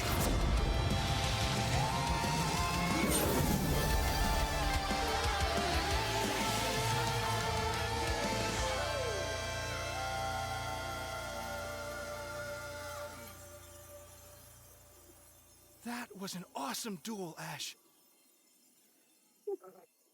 Sorry, rocks you now. really are a Pokemon Master, Ash. We keep joking about it. It is so funny how none of those sort of ending lines have been as bad. Yeah. It's just that he was kind of doing the exact same pose as well. to an extent, yeah. Yeah. Thank God they learned from Pokemon versus Digimon and didn't break Ash's kneecaps. I'm glad to not see a 10-year-old die in a brutal way, yes. Yeah, that is also straight up a reference. It's the pose of Atem leaving. Yeah. Yeah, so this by virtue of being the most recent episode, I talked about this quite a bit when we watched it. It's a very good episode, but I think the rapid fire of Pokemon and Yu-Gi-Oh! Monsters was to its detriment. Like, comparing it to Bowser versus Eggman, just by virtue of these both being army fights, Bowser versus Eggman had the focus on like 3 key figures for both characters, with, you know, interludes with King Boo, Infinite, etc., etc. But the focus is still on Metal Sonic, Sage, Eggman, Bowser, Kamek, and Bowser Jr. I think they're trying to do 2 different things in a sense, but I do think that the Bowser versus Eggman style works better overall. Yeah. On a second viewing, I feel like it makes much more sense. I also don't have a headache today, which helps a lot. True. You transferred the energy to Matt. Yeah. I sure did. Sorry about that, Matt. How could you do this to me? I don't know. I needed someone else to suffer for it. It's very funny that one person has felt sick during watching this episode both times we've watched it. I think it is like one of those things that will make more sense the more you watch, which is good or bad depending on your view. But it's still fun. It's still a fun episode. It's just that we've seen this kind of episode, but done better, I guess. Yeah, they're trying 2 different things. like in Bowser versus Eggman in this.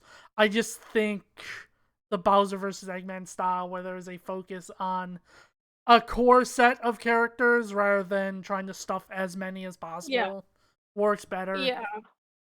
Because the example I agree. always bring up is the fact that Pikachu, you know, Ash's kind of most iconic Pokemon, realistically only gets to do like 2 or 3 things during the entire animation.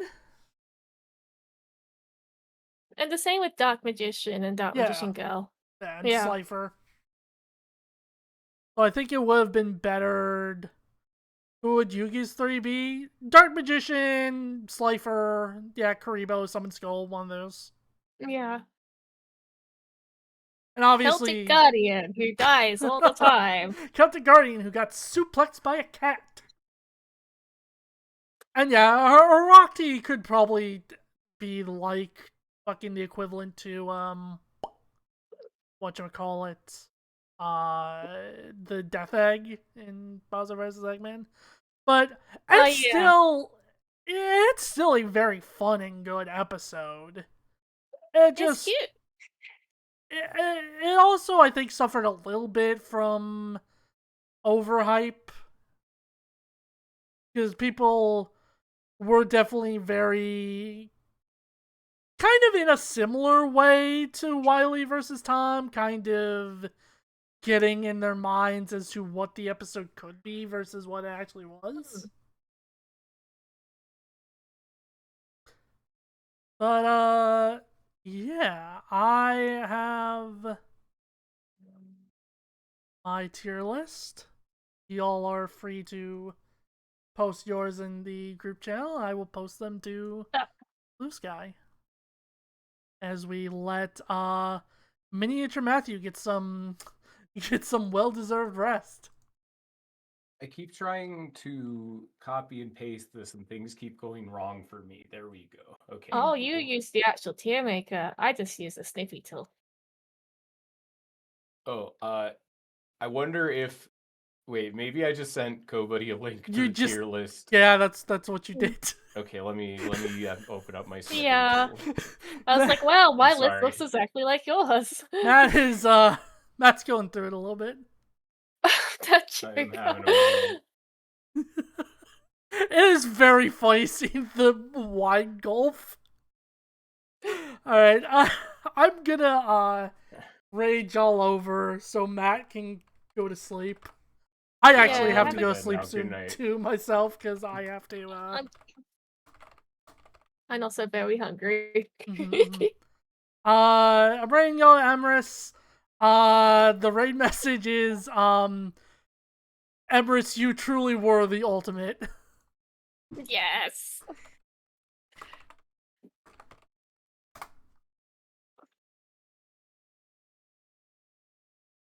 Okay, bye-bye. Bye-bye. Okay, good night. You truly